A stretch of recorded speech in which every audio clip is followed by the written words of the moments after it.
So আমি আর দেরি না করি। সো আমি পরিচয় করে দিই আজকে সেশন যিনি নেবেন। উনি একজন খুবই ট্যালেন্টেড এবং খুবই ইন্টেলেকচুয়াল একজন মানুষ। উনি হচ্ছেন আহমেদ সাকিব রেজা। আমি ছোট্ট করে যদি ওনার পরিচয় দিই, উনিও নিজে ওনার পরিচয় দিবেন ইনশাল্লাহ।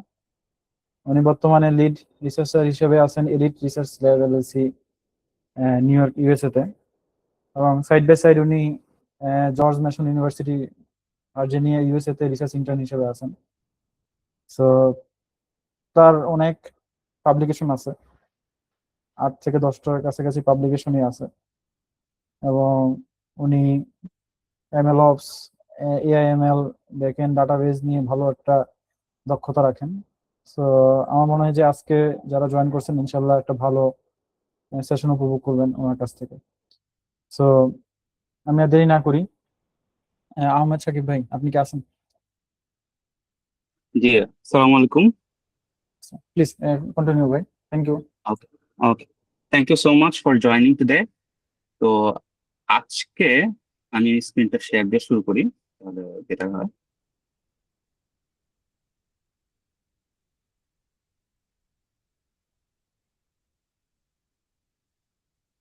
আমার স্ক্রিন কি দেখা যাচ্ছে? জি ভাইয়া, দেখা যাচ্ছে। Thank you so much. তো আজকে আমাদের সেশনটা হচ্ছে your first step into ML research, এটা নিয়ে। তো আজকে ইনশাল্লাহ আমরা এমএলএআই এর উপর আমরা আসলে এখন একটা হট টপিক এমএলএআই। এটার বিভিন্ন রকম সেক্টর আছে, অ্যাপ্লিকেশন সেক্টর আছে, রিসার্চ সেক্টর আছে। আজকে আমরা রিসার্চ সেক্টরে কিভাবে আমরা ব্রেকিং করতে পারি ওটা নিয়ে আমরা একদম বিগিনার লেভেল থেকে কথাবার্তা শুরু করবো। অলরেডি আমার পরিচয় শুরু করে দিয়েছেন ভাইয়া। তো আমি Sakib Reza, as a lead researcher হিসেবে এলিট রিসার্চ লেভেল সিটে আছি। তো আমার উল্লেখযোগ্য কাজের মধ্যে আছে 2টা Q1 journal paper published already, এবং 6টা ইন্টারন্যাশনাল কনফারেন্স আছে, এবং মাল্টিপল রিসার্চ পেপার আমি আসলে সুপারভাইজ করছি। অ্যান্ড আমি আসলে আমার ফার্স্ট ইয়ার থেকেই এমএল এআই রিসার্চ যুক্ত আছি। তো আমার মনে হয় আমার কিছু এক্সপিরিয়েন্স আছে আপনাদের সাথে অ্যাটলিস্ট আন্ডারগ্রেড লেভেল থেকে রিসার্চটা শুরু কিভাবে করতে হয় ওই জিনিসটা জানা। সো আজকে আমরা সেশনের ওভারভিউ যদি আমরা একটু দেখি, প্রথমে আমরা শুরু করবো হচ্ছে লার্নিং এমএল। এখন রিসার্চের সোজা বাংলা একটা অর্থ হচ্ছে গবেষণা করা। গবেষণা মিনস নলেজ ক্রিয়েট করা। আপনার কাছে নলেজ আছে, সেই নলেজ থেকে নতুন নলেজ ক্রিয়েট করা। এখন আপনার নলেজ থেকে নলেজ ক্রিয়েট করার জন্য ফার্স্টে নলেজ গেইন করতে হবে। এই নলেজ গেইনের ফার্স্ট স্টেপই হচ্ছে লার্নিং। আপনি যে কোনো বিষয়ে রিসার্চ করতে পারেন। আপনি বায়োলজির দিকে যেতে পারেন, অ্যালগোরিদমের দিকে যেতে পারেন, এমএল এর দিকে আসতে পারেন, সাইবার সিকিউরিটি আছে। আপনি যেখানেই যান, প্রথমেই হচ্ছে আপনার এমএল অথবা যে সাবজেক্ট আপনি রিসার্চ করবেন সেই সাবজেক্টটাতে একটা ইনডেপথ না হলেও অ্যাটলিস্ট ইন্টারমিডিয়েট লেভেলের একটা নলেজ লাগবে, বিগিনার টু ইন্টারমিডিয়েট লেভেল। তো তারপর হচ্ছে আমরা থিসিস পেপার আর রিসার্চ পেপার কি জিনিস, এটা একটা আমাদের 2টা ওয়ার্ড আমরা সবসময় শুনি। তো এই 2টা ওয়ার্ড নিয়ে আমরা একটু আলোচনা করবো। দেন অ্যানাটমি অফ রিসার্চ পেপার, একটা রিসার্চ পেপার শুরু থেকে শেষ পর্যন্ত কি জিনিসটা আমরা সেটা নিয়ে একটু দেখবো। তারপরে আসে কমন মিস্টেক্স কি কি করি আমরা আহ, এই একটা রিসার্চ পেপার আন্ডারগ্রেড লেভেলে মেইনলি রিসার্চ পেপার লেখা শুরু করার আগে যে ভুলগুলো করি। দেন টুলস অ্যান্ড বিভিন্ন টুলস নিয়ে আমরা কথা বলবো, যেগুলো আসলে ইউজ করলে আমার রিসার্চের জার্নিটা খুব ইজিয়ার হয়।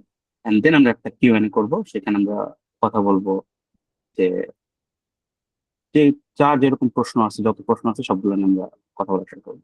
ভাই ভয়েসটা একটু হালকা বেশি হলে ভালো হতো। সাউন্ড কম আসছে? ভাই একটু কম লাগতেছে। আচ্ছা, এখন Hello?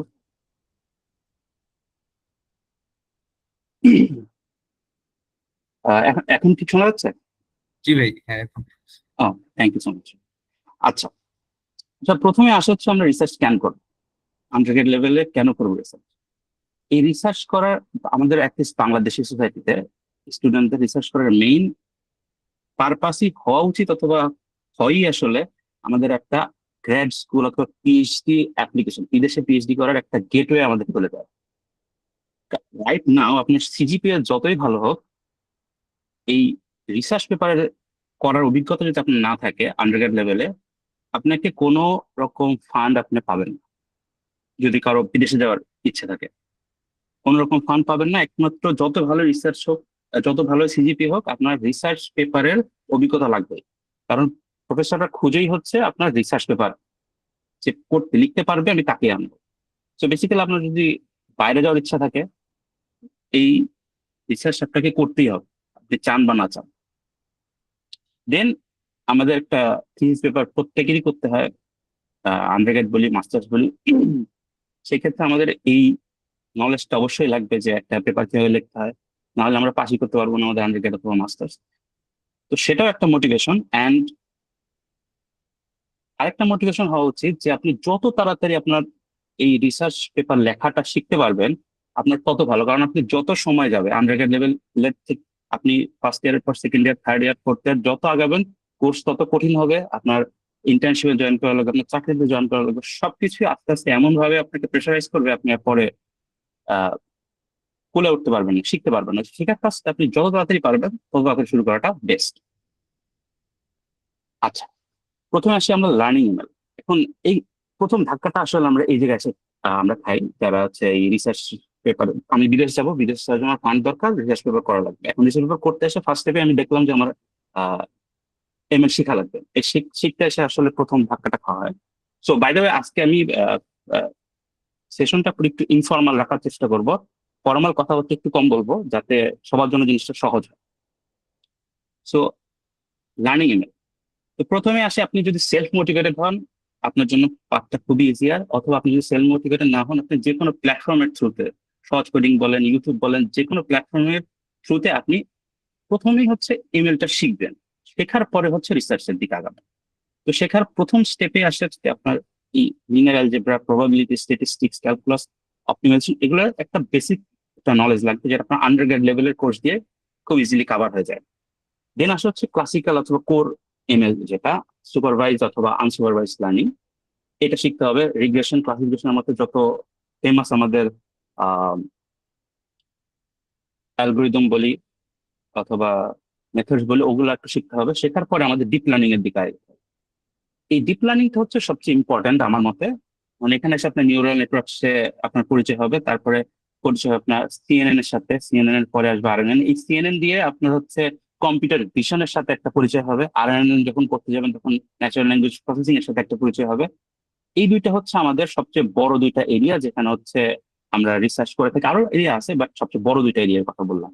দেন ট্রান্সফর্মার্স, অ্যাটেনশন মেকানিজম, এইসবও আমরা শিখবো।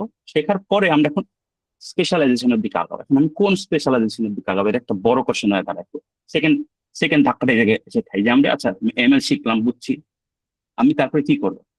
কম্পিউটার ভিশন আগাবো, নাকি হচ্ছে আমি এনএলপি আগাবো, রিইনফোর্সমেন্ট লার্নিং আগাবো, না এলএলএম এর দিকে আগাবো?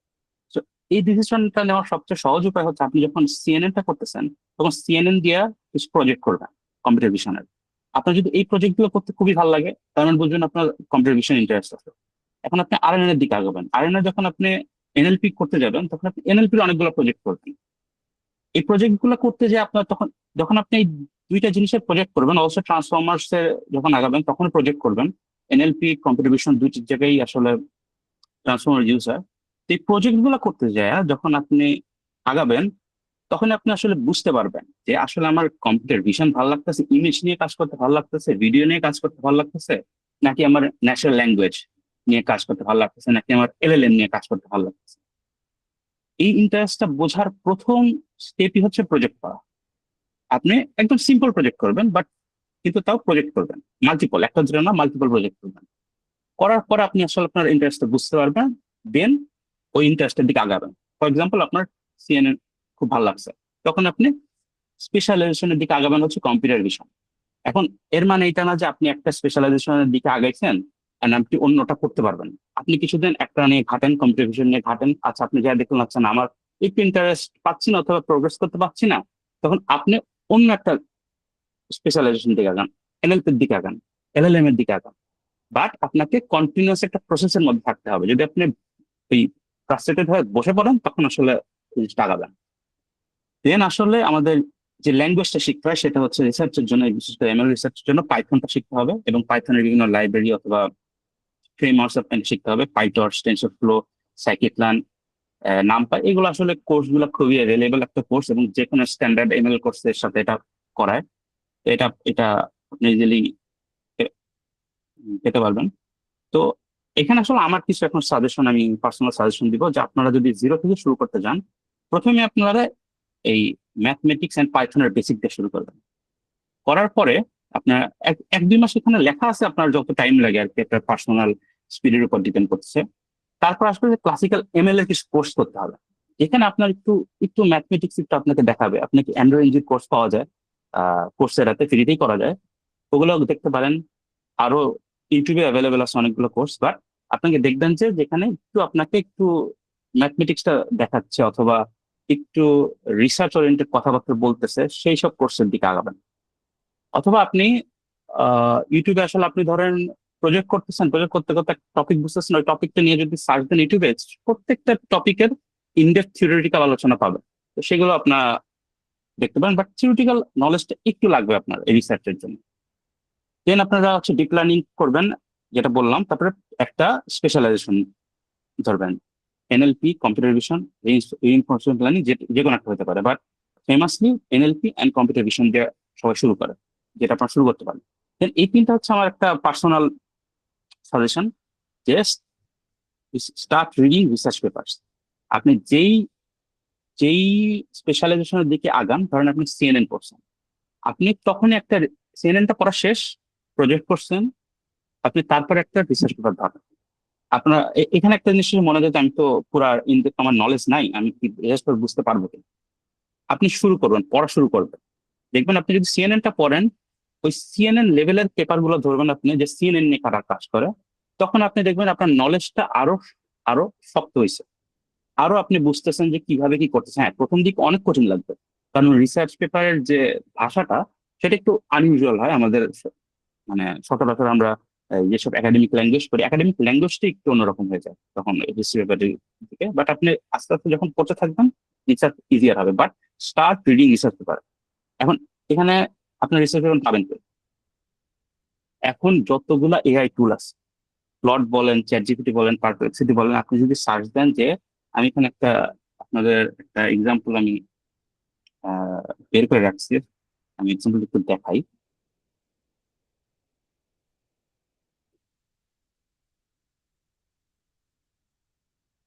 আচ্ছা, ধরেন আপনি হচ্ছে সিএনএন মাত্র শিখছেন, সিএনএন শেখার পরে আপনি সুন্দর করে যদি এই লেখাটা লিখে আমি র্যান্ডম একটা আপনাদের দেখানোর জন্য এটা লিখছি, যে I just learn CNN and got an introduction of computer vision. I want to read some beginner-friendly research papers. Suggest me some research papers to read.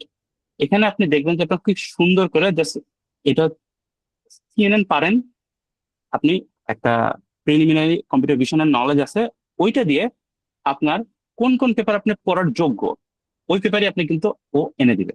এই অ্যালেক্সনেট হচ্ছে খুব একটা পরিচিত আর্কিটেকচার সিএনএন এর, ভিজিজি, গুগল নেট, এই পেপারগুলো আপনি এই টাইটেল দিয়ে সার্চ দিবেন, সবগুলো ওপেন সোর্স পেপার, যে কোনোটা ধরে পড়া শুরু করবেন, শেষ। এইভাবে হচ্ছে পেপার। এখন আগে পেপারগুলো খুঁজতে অনেক সময় লাগতো, অনেক এরকম কাহিনী করতে হতো। এখন আসলে এআই এর যুগে, এলএলএম এর যুগে খুবই ইজিয়ার। তো আপনারা একটা টপিক শিখবেন, খুব মানে মোটামুটি ইন্টারমিডিয়েট লেভেল পর্যন্ত শিখবেন, শিখে এরকম একটা প্রম্পট দিয়ে ক্লড অথবা যে কোনো এআই বটকে দিবেন, দেখবেন যে আপনারা পেপার পেয়ে গেছেন, এবং একটা পেপার ধরে পড়া শুরু করবেন, দ্যাটস ইট। তো পেপার কই পাবো, কেমনে পাবো, এই প্রবলেমের সলিউশনটা আসলে হয়ে গেল। দেন আমরা এখন ওখান থেকে কন্টিনিউ করি।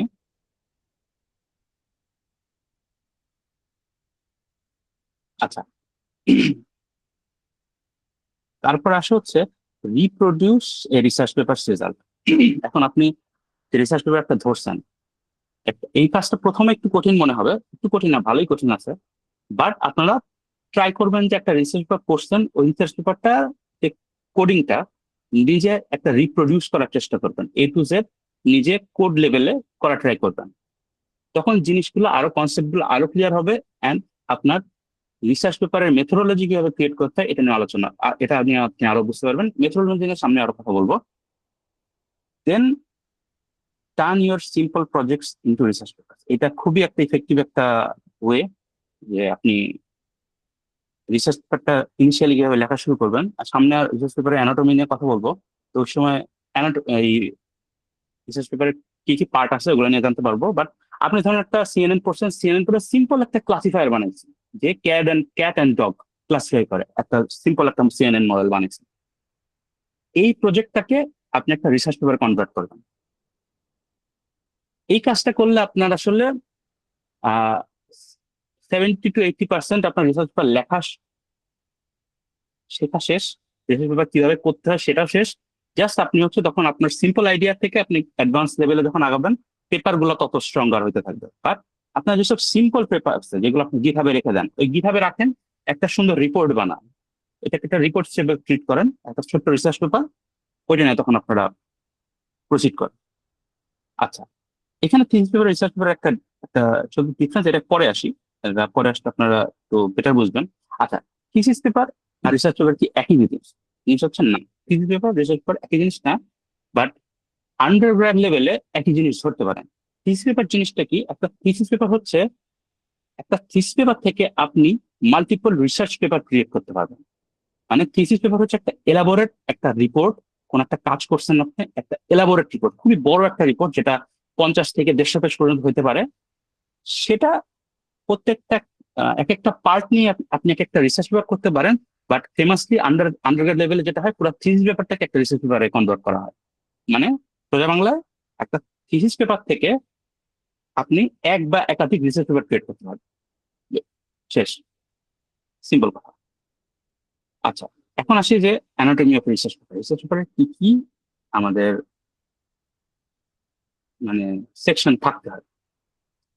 একটা রিসার্চ পেপারকে আপনি ধরতে পারেন যে সিম্পল একটা রিপোর্ট। আপনি যখন আন্ডারগ্রেড লেভেলে কিছু একটা প্রজেক্ট করছেন, দেখবেন যে আপনি আপনার কোর্স ইনস্ট্রাক্টর বলবে যে, ইউনিভার্সিটির কথা বলছি, তো সেখানে বলবে যে একটা রিপোর্ট লেখা আনো, এটা কি কি করছো। তো বেসিক্যালি একটা রিপোর্ট, আপনি যেসব কাজ করছেন, বাট রিপোর্টটা একটা নির্দিষ্ট কনভেনশন মেনে চলে। এই কনভেনশন গুলো হচ্ছে এগুলা। এর মানে এটা না যে এর চেয়ে বাইরে কিছু থাকতে পারবেন। আমি এই পরে একটা পেপার দেখাবো যেখানে আমি স্টেপ বাই স্টেপ যাবো একটা রিয়েল রিসার্চ পেপার কি কি সেকশন থাকে। বেসিক্যালি এগুলো হচ্ছে স্ট্যান্ডার্ড, এটার সাথে আপনি অনেক কিছু যোগ করতে পারেন, হয়তো কিছু বিয়োগও করতে পারেন, বাট স্ট্যান্ডার্ড এগুলো থাকে। ফার্স্ট আছে টাইটেল। টাইটেলে হচ্ছে, টাইটেল তো টাইটেল, এটা আসলে বলার কিছু নেই। অ্যাবস্ট্রাক্ট হচ্ছে পুরো রিসার্চ পেপারের একটা সামারি, এবং আপনাকে মাথায় রাখতে হবে এটা একটা মুভি ট্রেলার। তো মুভি ট্রেলার কেন ছাড়ে? মুভি ট্রেলার ছাড়ে হচ্ছে যাতে আমার অডিয়েন্স একটা মুভি দেখতে আগ্রহী হয়। অ্যাবস্ট্রাক্ট হচ্ছে একটা রিসার্চ পেপারের ট্রেলার। ট্রেলার দেখে মানুষ ইন্টারেস্টেড হবে, আমি রিসার্চ পেপারটি পড়ব। দেন ইন্ট্রোডাকশন। ইন্ট্রোডাকশনে 3টা মেইন বিষয় থাকে: problem, motivation, contribution. Problem define করেন আপনি এখানে, যে আপনি কি প্রবলেম নিয়ে এখানে কাজ করছেন। ফর এক্সাম্পল, আমি ক্যাট অ্যান্ড ডগ ক্লাসিফায়ার, মানে আমি মেশিন লার্নিং এর ক্যাট অ্যান্ড ডগ ক্লাসিফাই করতে, এমএল মডেল খুবই বাজে, সো আমি এমন একটা মডেল বানাবো যে ক্লাস ক্যাট অ্যান্ড ডগ খুব সুন্দরভাবে আলাদা করতে পারে। ঠিক আছে, এটা আমার প্রবলেম। মোটিভেশন কি? মোটিভেশন হতে পারে যে আমি এমন একটা সিস্টেম বানাচ্ছি যেখানে আমার মানুষের আর ইন্টারভেনশনের দরকার হবে না, যেখানে আমার একটা ক্যামেরা থাকবে, ক্যামেরা দিয়ে একটা, যদি আমার প্রিমিসিসের মধ্যে একটা কুকুর আসে, কুকুরকে আমি ডিটেক্ট করতে পারবো যে আচ্ছা কুকুর আসছে, সো আমার কুকুর একটা ডেঞ্জারাস অ্যানিমাল, আমার কুকুর এখান থেকে বের করতে হবে। ফর এক্সাম্পল, একটা আপনার কি বলে, বাচ্চাদের পার্ক হতে পারে, পার্কের মধ্যে কুকুর কিন্তু একটু ডেঞ্জারাস অ্যানিমাল হতে পারে, সেখানে ক্যাট মোটামুটি একটা সেফ অ্যানিমাল। তো আপনি এমন একটা সিস্টেম যেখানে ক্যামেরা থাকবে, যে সিসিটিভি ক্যামেরার মধ্যে কুকুর আসলে আপনাকে সিকিউরিটি গার্ড যারা আছে তাদেরকে হচ্ছে কি করে দিবে, কি বলে, অ্যালার্ট করে দেবে যে কুকুর আসছে, তুমি এখন ওই কুকুরগুলোকে তাড়ায় দাও। অথবা বিড়াল আসছে, বিড়াল মানে সেফ, কিছু করা দরকার নেই। এটা হচ্ছে মোটিভেশন। আমি খুব সিম্পল এক্সাম্পল দিচ্ছি, বাট এগুলো আরো কমপ্লেক্স হবে যখন আপনারা রিয়েল রিসার্চ পেপারের দিকে আগাবেন। বোঝার সুবিধার্থে খুব সিম্পল কিছু এক্সাম্পল দিচ্ছি। দেন কন্ট্রিবিউশন। কন্ট্রিবিউশন মানে কি? কন্ট্রিবিউশন হচ্ছে আপনি যে প্রবলেমটা আইডেন্টিফাই করলেন, মোটিভেশনটা আপনি দেখাইলেন, এখন আপনি এই পেপারে কি কি করতেছেন, আমাদের যে এক্সাম্পলের ক্ষেত্রে হতে পারে আমি এখন একটা সুন্দর প্রথমে একটা ডাটা সেট ক্রিয়েট করবো, যে আমার ক্যাটস অ্যান্ড ডগের খুব সুন্দর একটা এলাবোরেট বড় একটা ডেটা সেট ক্রিয়েট করতেছি। দেন ওখান থেকে আমি সুন্দর একটা মডেল, সিএনএন মডেল প্রপোজ করতেছি। ওখান থেকে আমি হচ্ছে একটা ক্লাসিফায়ারের দিকে আগাচ্ছি। তো এটা একটা কন্ট্রিবিউশনের মধ্যে পড়ে। এখন শুনতে একটু কমপ্লেক্স লাগতে পারে, বাট আস্তে আস্তে জিনিসটা ক্লিয়ার হবে। দেন আসে রিলেটেড ওয়ার্ক। এখন রিলেটেড ওয়ার্ক কি জিনিস? রিলেটেড ওয়ার্ক হচ্ছে এই জিনিসগুলো আমি আসলে একটা পেপার নিয়ে আপনাদের দেখাবো। আমি প্রথমে অল্প অল্প করে কিছু কথা বলে যাচ্ছি।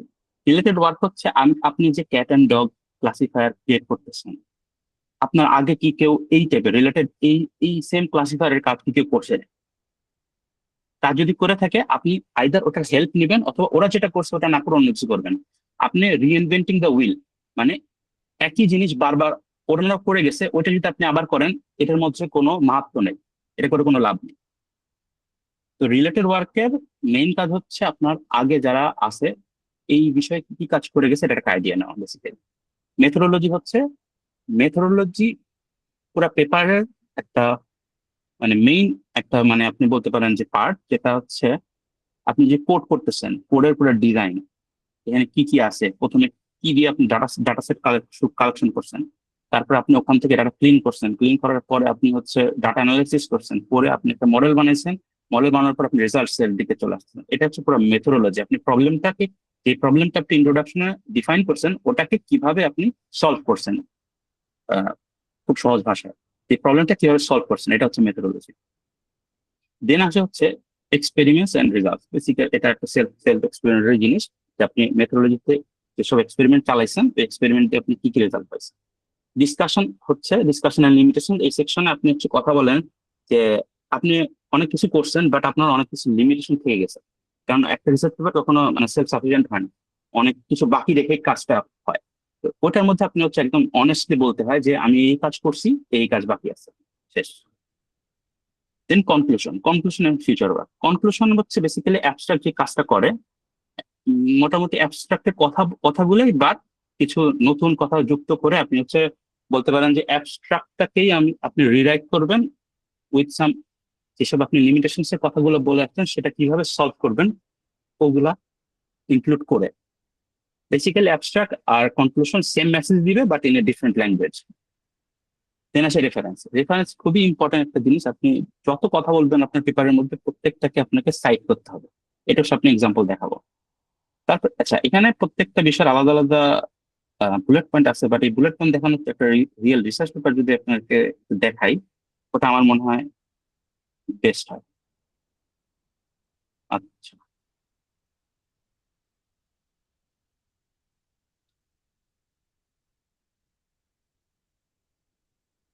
এটা হচ্ছে একটা রিসার্চ পেপার। টাইটেলটা হচ্ছে টাইটেলটা হচ্ছে explainable deep learning for early early diagnosis of chronic kidney diseases from CT images in Bangladeshi hospitals. এখন টাইটেলের ক্ষেত্রে আমি একটা মজার কথা বলি। টাইটেলের ক্ষেত্রে এমন একটা টাইটেল দিতে হয় যেটা খুবই সেলফ এক্সপ্লেনারি একটা টাইটেল। মানে এটা কিন্তু মনে হবে যে একটা প্লেন একটা লাইন লিখছে, বাট এই টাইটেল গুলোই আপনার বেশি চলে। আপনি খুব ফ্যান্সি একটা টাইটেল দিলেন, যে টাইটেল পরে কেউ বুঝলো না কিছু, ওইটা হচ্ছে আপনি খুব সেলফ এক্সপ্লেনারি একটা যদি টাইটেল দেন, ওইটা আসলে বেশি ইফেক্টিভ। আচ্ছা, প্রথমে আসে অ্যাবস্ট্রাক্ট।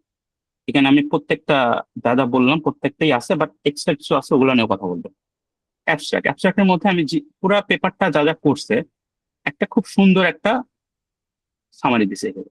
এখন এখানে একটা কথা বলে রাখি, অ্যাবস্ট্রাক্ট ইউজুয়ালি 150 থেকে 250 ওয়ার্ড, এর চেয়ে বেশি হয় না।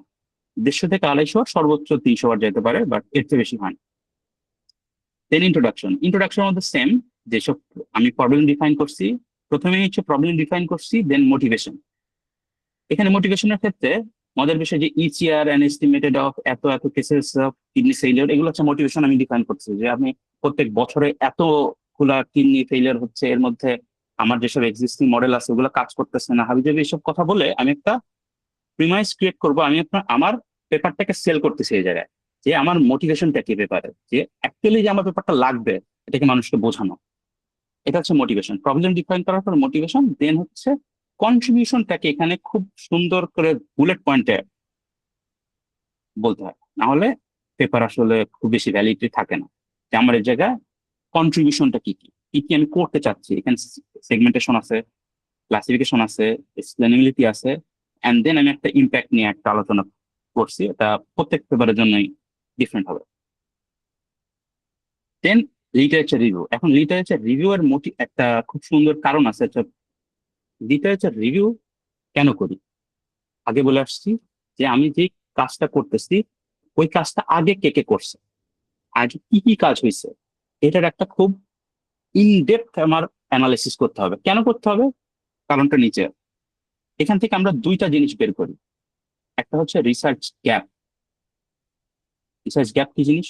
রিসার্চ গ্যাপ হচ্ছে, এখানে ধরেন সিটি স্ক্যান নিয়ে আলোচনা কাজ করছে, এই সিটি স্ক্যান নিয়ে আগে কারা কারা কাজ করছে? অফকোর্স অনেক অনেক মানুষ করছে। 2026-এ এসে এমএলএ তে কাজ হয়নি এমন টপিক খুঁজে পাওয়া একটু কঠিন। ওরা নিশ্চয়ই কাজ করছে। আপনাকে প্রত্যেকটা নোটেবল পেপার যেসব ভালো ভালো জায়গায় পাবলিশ হয়েছে ওইসব পেপার নিয়ে আপনাকে বসতে হবে, অ্যানালাইজ করতে হবে। অ্যানালাইজ করে এখানে একটা টেবিল আছে, এই টেবিলটা দেখেন। এটা হচ্ছে একটা প্রত্যেকটা পেপারের জন্য একটা রো, পেপারের কি কি টেকনিক্স ইউজ করছে অ্যান্ড মোস্ট ইম্পর্টেন্ট লিমিটেশনস। এই লিমিটেশনস থেকে প্রত্যেকটা পেপারের, প্রত্যেকটা রিসার্চ পেপারের একটা লিমিটেশন সেকশন থাকে, একটু আগে বলে আসছি। ওই লিমিটেশন সেকশনে বলা থাকে যে ওই পেপারটা কি কি করতে পারে নাই। ইন্ট্রোডাকশনে বলা থাকে কি কি করবে অথবা করছে, লিমিটেশন শেষে বলা থাকে যে কি কি করতে পারে নাই। এই লিমিটেশনসটা হচ্ছে আমার জন্য সবচেয়ে ভ্যালুয়েবল পার্ট। কারণ কি, এখানে জানতে পারি যে ওরা কি করতে পারেনি, ওরা যা করতে পারেনি ওইটাই যদি আমি করতে পারি আমার জন্য ওইটাই মাহাত্ম আমার পেপারের, তখন আমার পেপারটা ওই জন্যই চলবে। সেই লিমিটেশনসটা খুব সুন্দরভাবে এরকম অ্যানালাইজ করতে হবে। অ্যানালাইজ করার পরে যদি যাই, অ্যানালাইজ করার পরে এখান থেকে আমি রিসার্চ গ্যাপটা বের করবো, যে আচ্ছা আমি প্রবলেম বের করছি, যে ওরা কি কি প্রবলেম সলভ করতে পারে নাই, ওইসব প্রবলেম আমি সলভ করব। যেখানে 3টা প্রবলেম হচ্ছে ওরা আইডেন্টিফাই করছি।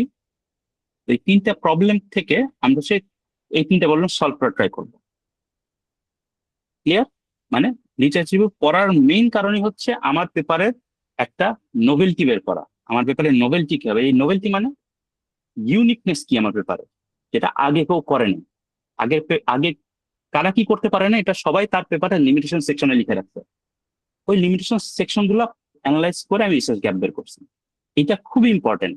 রিসার্চ গ্যাপ আর নোভেলটি, এই দুইটা ওয়ার্ড আপনার মাথায় গাঁথা থাকতে হবে, না হলে আপনার পেপারটার কোনো ভ্যালু নেই। আচ্ছা গেল। আচ্ছা এখানে বলতে পারেন যে মোটিভেশন তো পরে ছিল, এখানে আছে কেন? এখন রিসার্চ পেপার এমন একটা, রিসার্চ পেপার হচ্ছে একটা আর্টের মতো।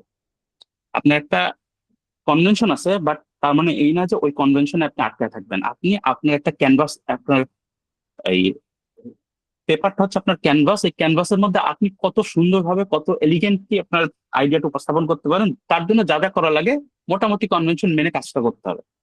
তো এই পেপারে মনে হচ্ছে যে মোটিভেশনটা এই জায়গায় বলাটা খুব ইম্পর্টেন্ট এই রিসার্চ গ্যাপের পরে। তো সেইভাবে রাইটাররা করছে, ভালো কথা। এরপরে আসা হচ্ছে আমার মেথোডোলজি। এখন দেখেন মেথোডোলজির প্রথমেই একটা আপনার ইমেজ থাকতে হবে। ইমেজটা কি? এটা হচ্ছে একটা, বলতে পারেন overview of the whole methodology, যে আমি যে প্রবলেমটা ডিফাইন করে আসছি ওইটা কিভাবে সলভ করবো। প্রথমে আসে হচ্ছে আমি ডাটা সেট কালেক্ট করছি, ডাটা প্রি প্রসেস করছি, অ্যানোটেট করছি, অ্যানোটেট করার পর প্রি প্রসেসিং করছি। তারপর আমি ডাটা স্প্লিট করে এসে প্রথমে একটা সেগমেন্টেশনের কাজ করছি, ক্লাসিফিকেশনের কাজ করছি, দেন হচ্ছে এক্সএআই মানে এক্সপ্লেনেবল এআই এর কাজ করছি। শেষ। এটা হচ্ছে খুবই সিম্পল একটা ইমেজ হতে হবে, যাতে বোঝা যায়, একটা ইমেজ দেখে বোঝা যায় পুরো সেকশনটা কি করে। তো এখানে যা যা আছে, যে এই সেকশন গুলো, এগুলো হচ্ছে মেইন সেকশন, এগুলোই আসলে পরবর্তীতে আসছে। এগুলোর দিকে আগে না গাই, মেইন সেকশন গুলোর দিকে একটু। তারপর দেখেন যে মেথোডোলজির পরে ইভ্যালুয়েশন ম্যাট্রিসেস। এখন এই সেকশনটা অ্যাকচুয়ালি থাকা জরুরি, যেগুলোতে আমার ইভ্যালুয়েশন করা দরকার, এক্সপেরিমেন্ট চালাই যেসব আমার পেপারে।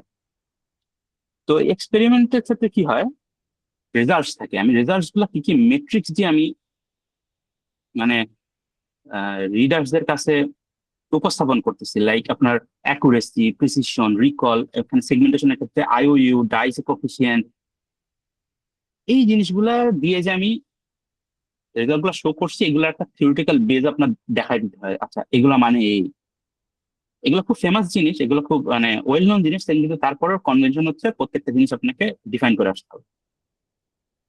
দেন results and discussion. Simple results and ডিসকাশনের মধ্যে আপনি যেসব ইভ্যালুয়েশন মেট্রিক্স বলে আসছেন, ওই সব মেট্রিক্স দিয়ে আপনি রেজাল্ট গুলো উপস্থাপন করবেন, যে আপনার রেজাল্ট কত ভালো, কি কি না কি। যারা হচ্ছে এমএলএ নিয়ে কাজ করছেন তারা এইসব গ্রাফ নিয়ে পরিচিত আছেন।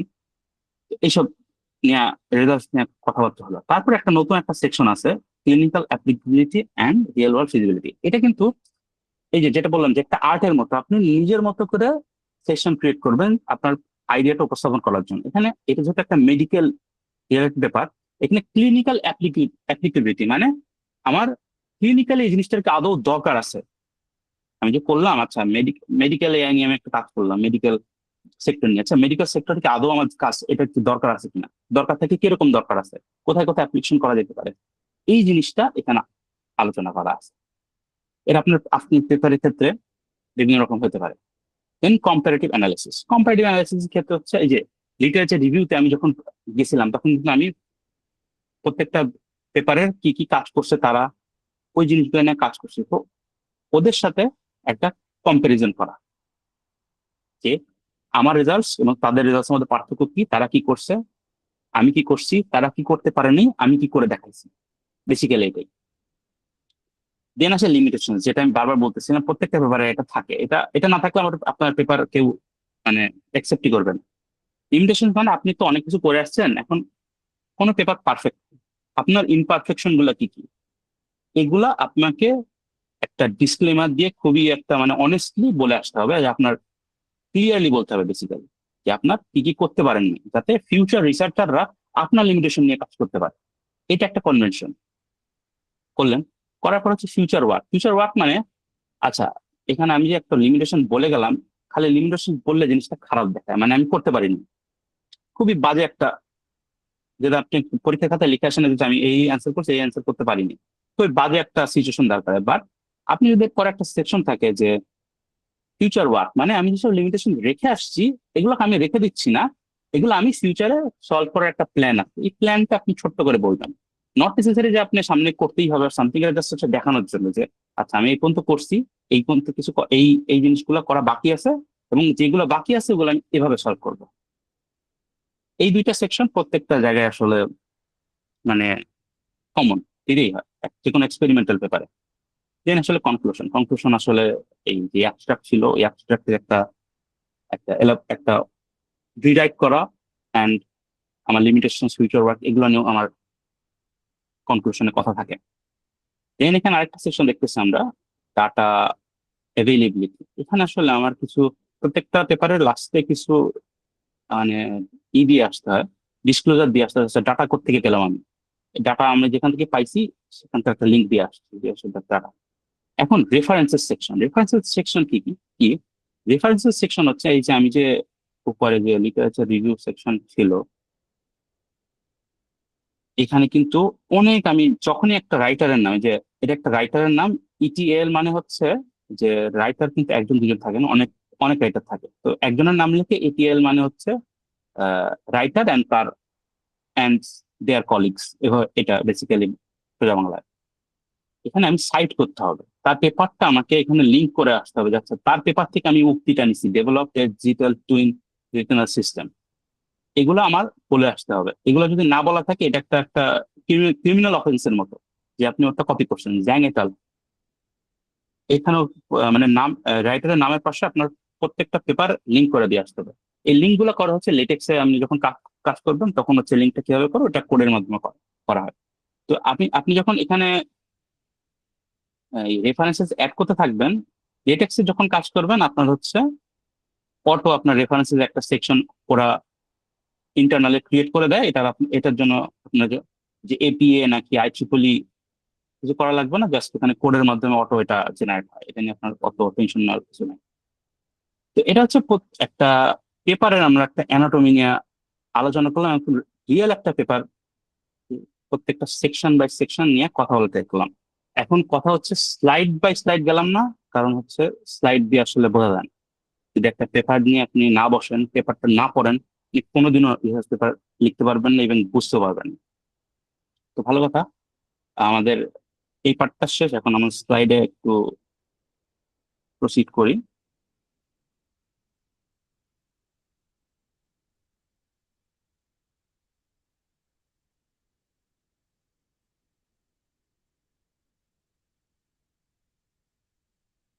আচ্ছা, স্লাইডে আমি প্রত্যেকটা বিষয়েরই একটা বুলেট পয়েন্ট অ্যাড করে গেছি, আপনারা পরে দেখতে পারেন, স্লাইড আপনারা হয়তো দিয়ে দেওয়া হবে। এখন এখানে আসছে যে আপনি পড়ালেখা করলেন, আপনি এমএল এআই নিয়ে পড়াশোনা করলেন, এখন আপনি রিসার্চ পেপারটা লেখা শুরু করবেন। এইটার স্টেপ গুলা কি কি হওয়া উচিত, এটা পার্সোনাল একটা গাইড আমার। প্রথমে হচ্ছে ফাইন্ড এ প্রবলেম, যে কোনো একটা প্রবলেম। আপনি ক্যাট অ্যান্ড ডগ নিয়ে, আমি যেটা সিম্পল এক্সাম্পল নিচ্ছিলাম ওটা নিয়ে আপনি আগান। একটা ক্যাট অ্যান্ড ডগ আপনি ক্লাসিফায়ার ক্রিয়েট করবেন। একটা প্রবলেম পাইছেন আপনি, যে cat and dog classifier create করবো। এই ক্যাট অ্যান্ড ডগ এর ক্লাসিফায়ারের 20 থেকে 30টা পেপার আপনাকে খুঁজতে হবে। খুঁজে পুরো পেপারটা পড়ে নিশ একটা এরিয়া বের করতে হবে এবং লুক ফর গ্যাপস, যেটা আমি বারবার বলে আসতাম একটু আগে। দেন আপনাকে মেন্টর অথবা অ্যাডভাইজার খুঁজতে হবে। এটা আরেকটা মানে খুবই বাজে সিচুয়েশনে পড়ি আমরা, যে আমরা আসলে অ্যাডভাইজার খুঁজে পাই না।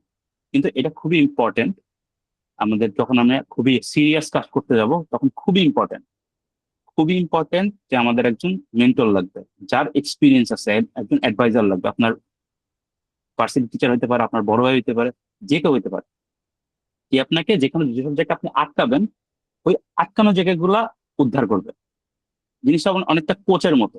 ফুটবল বিশ্বকাপ চলতেছে, কোচ কিন্তু খেলাটা আসলে খেলে না, খেলোয়াড়রাই খেলে। বাট খেলাটা কিভাবে পরিচালনা করতে হবে, ওই কোচটা কিন্তু তাকে একটা রোড ম্যাপ দিয়ে দেয়। অথবা যেসব জায়গায় সে আটকে যায়, ওইসব জায়গায় সে একটা অ্যাডভাইস দেয়। অ্যাডভাইজারের কাজ আসলে ওইটাই। তো এটা আসলে দরকার, মানে এটা আসলে খুবই একটা রিয়েল প্রবলেম যে ইউনিভার্সিটি গুলোতে আমাদের, যে অ্যাডভাইজার পাওয়া যায় না। বাট আপনারা প্রথম থেকে ইউনিভার্সিটি লাইফের শুরু থেকেই যদি আপনাদের এই রিসার্চের ইন্টারেস্টটা থাকে, করার যদি কোনো নিয়ত থাকে সামনে, আপনার উচিত যে আপনার যেসব তারা এক প্রফেসর লেভেলের আছে, অথবা যারা দেখবেন ইনফ্যাক্ট লেকচারার লেভেলে অনেকে রিসার্চ করে, অনেক ভালো ভালো রিসার্চ করে। আপনি খোঁজ নিবেন, আপনি যে ইউনিভার্সিটি পড়েন কারা কারা আছে যে রিসার্চ পেপার নিয়ে কাজ করতেছে, তাদের সাথে যে আপনি কনসালটেশন আওয়ারে, অফিস আওয়ারে যে বসে থাকবেন, যে স্যার আপনি কি কি রিসার্চ করতেছেন, আপনার রিসার্চ পেপার একটা রিসার্চ পেপার দেন, আমি পড়বো। তার কাজে ইন্টারেস্ট দেখাবেন, তখন আপনি আপনার সাথে তার একটা বন্ড তৈরি হবে, একটা সম্পর্ক তৈরি হবে। ওই সম্পর্কটা কাজে লাগায় আপনি একটা রিসার্চ পেপারে তাকে বলবেন যে স্যার আমি আপনার রিসার্চ দেখে অনেক মোটিভেটেড হয়েছি, আমাকে একটু গাইড করেন। শেষ। আপনি দেখবেন যে, বা অনেক সহজে বললাম বাট আসলে জিনিসটা খুব লেন্দি প্রসেস, আপনাকে নেটওয়ার্কিং করতে হবে। তাছাড়া আপনি মেন্টর পাবেন না, এবং মেন্টর না থাকলে আপনার আসলে খুব ভালো পর্যায়ে একটা পেপার করা খুব কঠিন। এটা একটা রিয়েল প্রবলেম। আচ্ছা, দেন হচ্ছে যে ভ্যালিডেট দ্য আইডিয়া। এই যে ইজ ইট নোভেল, নোভেলের অন্য একটা ওয়ার্ড আপনি ধরতে পারেন যে ইউনিক। এটা কি ইউনিক কিনা, এই কাজটা আগে কেউ করে আসছে কিনা, এই জিনিসটা আপনাকে আইডিয়া দিতে পারে। মানে আইডিয়াটা ভ্যালিডেট করতে পারে ওই অ্যাডভাইজার। সে অনেক এক্সপিরিয়েন্স আছে, সে দেখলেই বুঝতে পারে আচ্ছা এই কাজটা আমি দেখছি, এটা তো সিম্পল একটা কাজ, অনেক হয়েছে। ওই তার একটা কথা আর আপনার এই 20-30টা পেপার পড়া একই জিনিস। এই জন্য আসলে অ্যাডভাইজার লাগে। দেন আসে লিটারেচার রিভিউ করা। আপনি যেসব 20-30টা পেপার কালেক্ট করলেন, গুগল স্কলার আছে, সিমেন্টিক স্কলার, এগুলো থেকে একটা সাইটের নাম আরসিড, এবং আপনার আর যেসব পেপার আছে, সব পেপার নিয়ে আপনাকে বসতে হবে। বসে আপনার পুরা অ্যানালাইজ করতে হবে যে পেপারে কি কি কাজ করছে, লিমিটেশনস কি, রেজাল্ট গুলা কি কি, প্রত্যেকটা আপনি এক্সেল শিটে বসাবেন, মানে আপনার নোট রাখার জন্য। এখন ডিজাইন দ্য এক্সপেরিমেন্টস, এইটা একটা খুব ইম্পর্টেন্ট একটা জিনিস, যে আপনি ডাইরেক্ট কোড করা শুরু করার আগে পুরা এক্সপেরিমেন্টটাকে ডিজাইন করবেন। এটা খুব সিম্পল এক্সাম্পল হচ্ছে, একটা বিল্ডিং করার আগে বিল্ডিং এর আর্কিটেক্টরা বিল্ডিংটা ডিজাইন করে, ওই ডিজাইনিং এর কাজটা আপনার আগে করতে হবে। কারণ অনেক কিছু আসবে যে যেসব আপনার অনেক রিসোর্সেস লাগবে। ধরেন আপনি ইমেজ নিয়ে কাজ করবেন, আপনি 2000 ইমেজ নিয়ে কাজ করবেন, 5000 ইমেজ নিয়ে কাজ করবেন। আপনি যদি আগেই কোড করা শুরু করে দেন, একটা পর্যায়ে যা দেখবেন যে আপনার জিপিইউ লাগবে, আপনার জিপিইউ নেই, জিপিইউর ব্যবস্থা করেন না, তখন কিন্তু আপনি আটকে যাবেন। তো একটা এক্সপেরিমেন্ট যখন ডিজাইন করবেন, তখন এক্সপেরিমেন্টে কোথায় কি রিসোর্সেস লাগবে এটাও আপনি কিন্তু একই সাথে নোট করতেছেন। তো ডিজাইনটা খুব ইম্পর্টেন্ট। ডিজাইন করে তারপর আপনি হচ্ছে এক্সপেরিমেন্টটা করার দিকে আগাবেন। তারপর আসে যে আমরা কিন্তু সেকশন অনেকগুলো দেখে আসছি। প্রথমে শুরু হয় কিন্তু অ্যাবস্ট্রাক্ট, ইন্ট্রোডাকশন, লিটারেচার রিভিউ, তারপর আসে মেথোডোলজি। কিন্তু আপনি সবার আগে রিসার্চ পেপার লেখার সময় লিখবেন হচ্ছে methodology.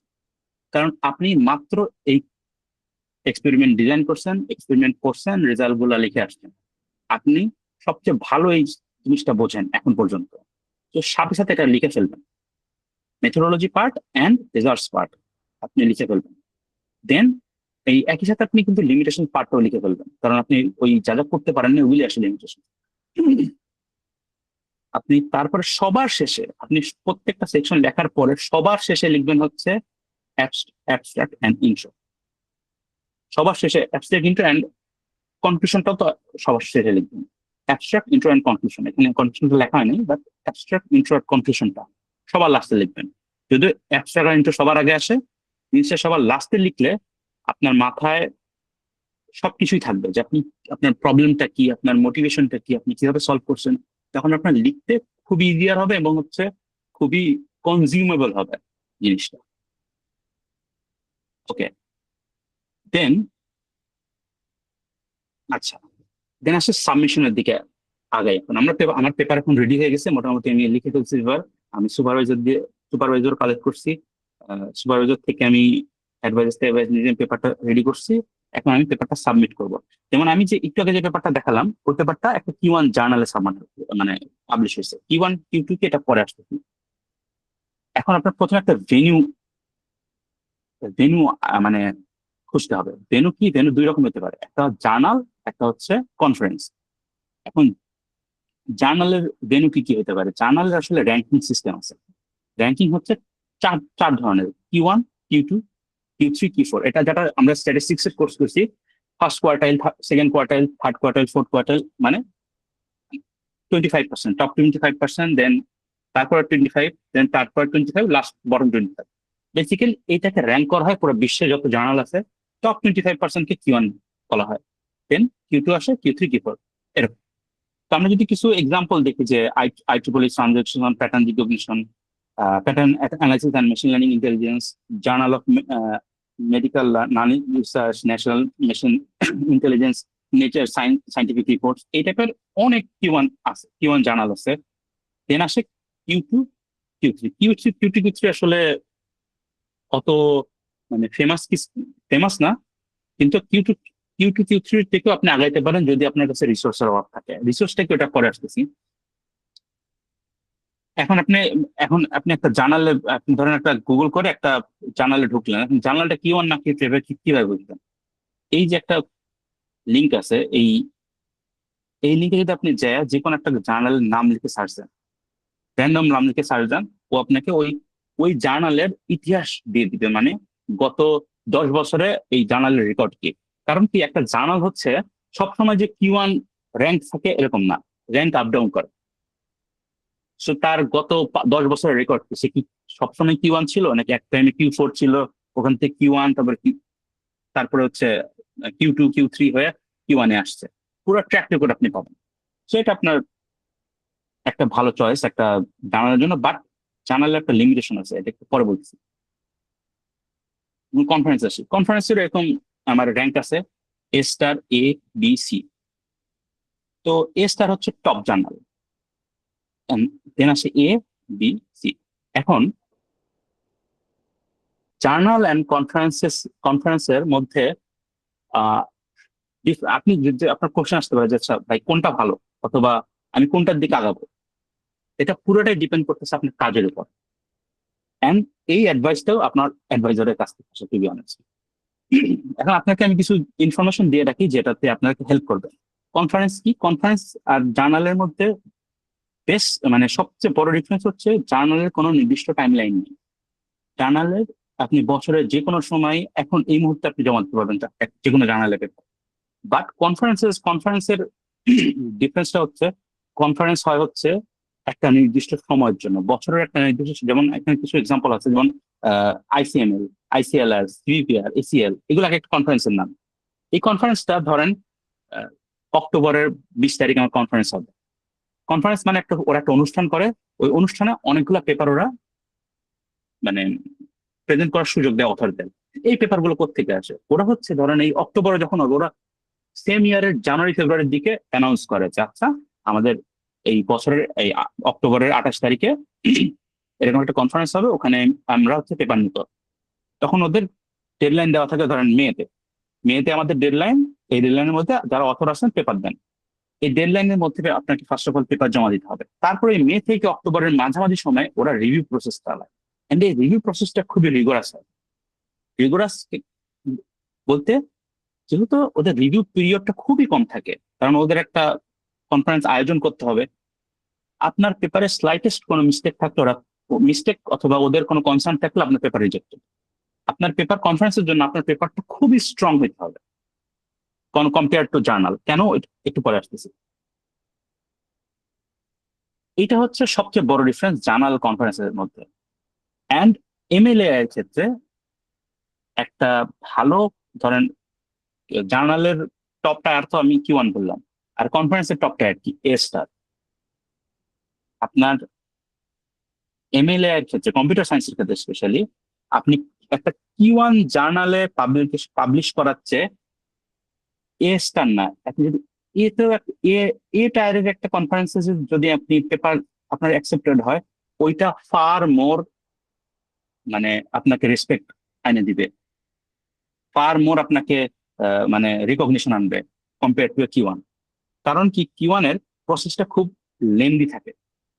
Lengthy in a sense, একটা কনফারেন্স একটা নির্দিষ্ট আপনাকে টাইমলাইন বেঁধে দেবে যে মে 15 তারিখের মধ্যে আমাকে পেপার দাও, তারপর ওরা নেক্সট 2 মাসের জন্য রিভিউ করবে। জার্নালের ক্ষেত্রে কি আপনি আজকে জমা দিলেন, ওরা আগামী 1 বছর পর্যন্ত আপনার পেপার রিভিউ করবে। রিভিউ করে আপনার পেপারের মধ্যে কি কি প্রবলেম আছে ওগুলো বের করবে, বের করে আপনাকে বলবে এই প্রবলেম আছে।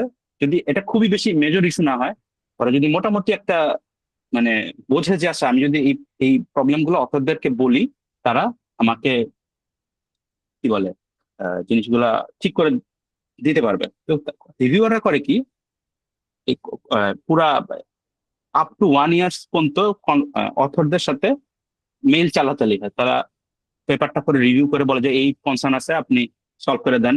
অথররা আবার ওই প্রবলেম গুলো ধরে ধীরে ধীরে সলভ করে পেপারটা আবার রিরাইট করে আবার জমা দেয়। এভাবে ব্যাক এন্ড ফোর্থ 2-3 বার হওয়ার পরে পেপারটা মোটামুটি পারফেক্ট হয়ে আসলে ওরা অ্যাকসেপ্ট করে নেয়। যেহেতু আমাদের জার্নালের প্রসেসটা একটু মানে কম্পেয়ার টু কনফারেন্সেস একটু সহজ, সো টপ টায়ার জার্নাল হচ্ছে টপ টায়ার কনফারেন্স খুবই রেপুটেড অ্যান্ড আপনাকে রিকগনিশন আরো বেশি এনে দেবে। তার মানে এই না যে জার্নাল খারাপ, জার্নাল খুবই প্রেস্টিজিয়াস জিনিস। আর আরেকটা রিসার্চ যেটা সবচেয়ে বড় হচ্ছে কি বলে ব্যারিয়ার একটা কনফারেন্স হচ্ছে একটা জার্নাল। কনফারেন্সের টাকা লাগে, বাট কনফারেন্সের চেয়ে জার্নালে অনেক বেশি টাকা লাগে। মানে একটা পেপার আপনার ভালো একটা Q1 জার্নালে পাবলিশ করতে যদি টাকায় বলি 1 থেকে 8 লাখ পর্যন্ত টাকা লাগতে পারে। 1 লাখ তো আমি মানে আরো বেশি, 1.5 লাখ থেকে 8 লাখ 10 লাখ পর্যন্ত টাকা লাগতে পারে একটা জার্নালের ক্ষেত্রে।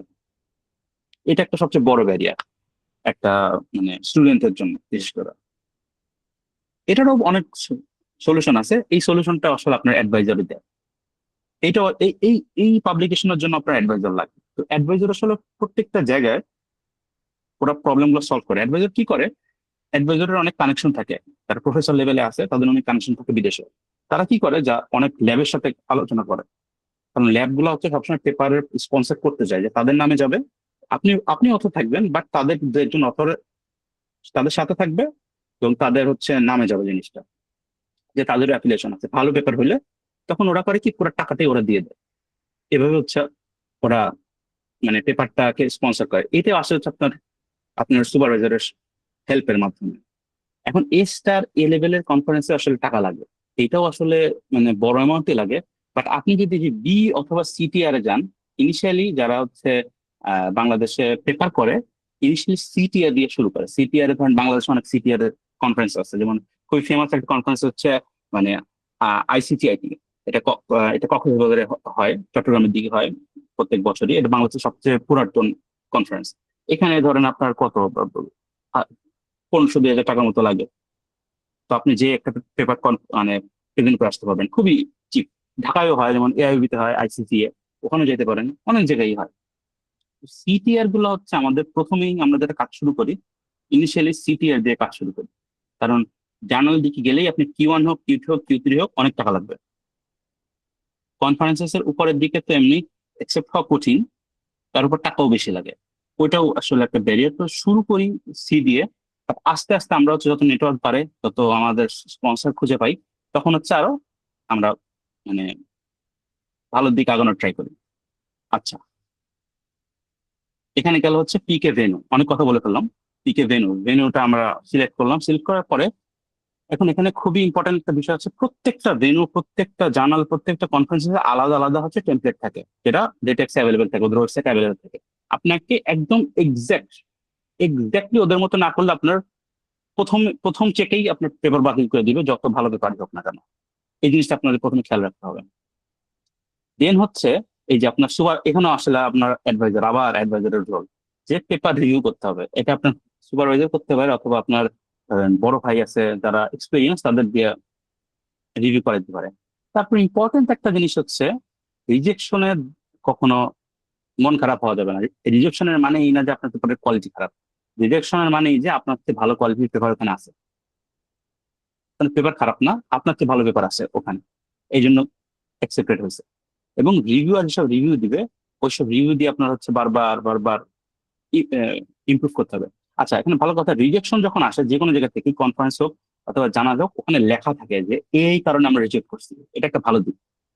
আপনি রিজেকশন যেসব কমেন্টস আছে ওগুলা যদি সলভ করে আরেক জায়গায় জমা দেন, ওটা কিন্তু তখন আরো ভালোভাবে অ্যাকসেপ্ট হবে তখন।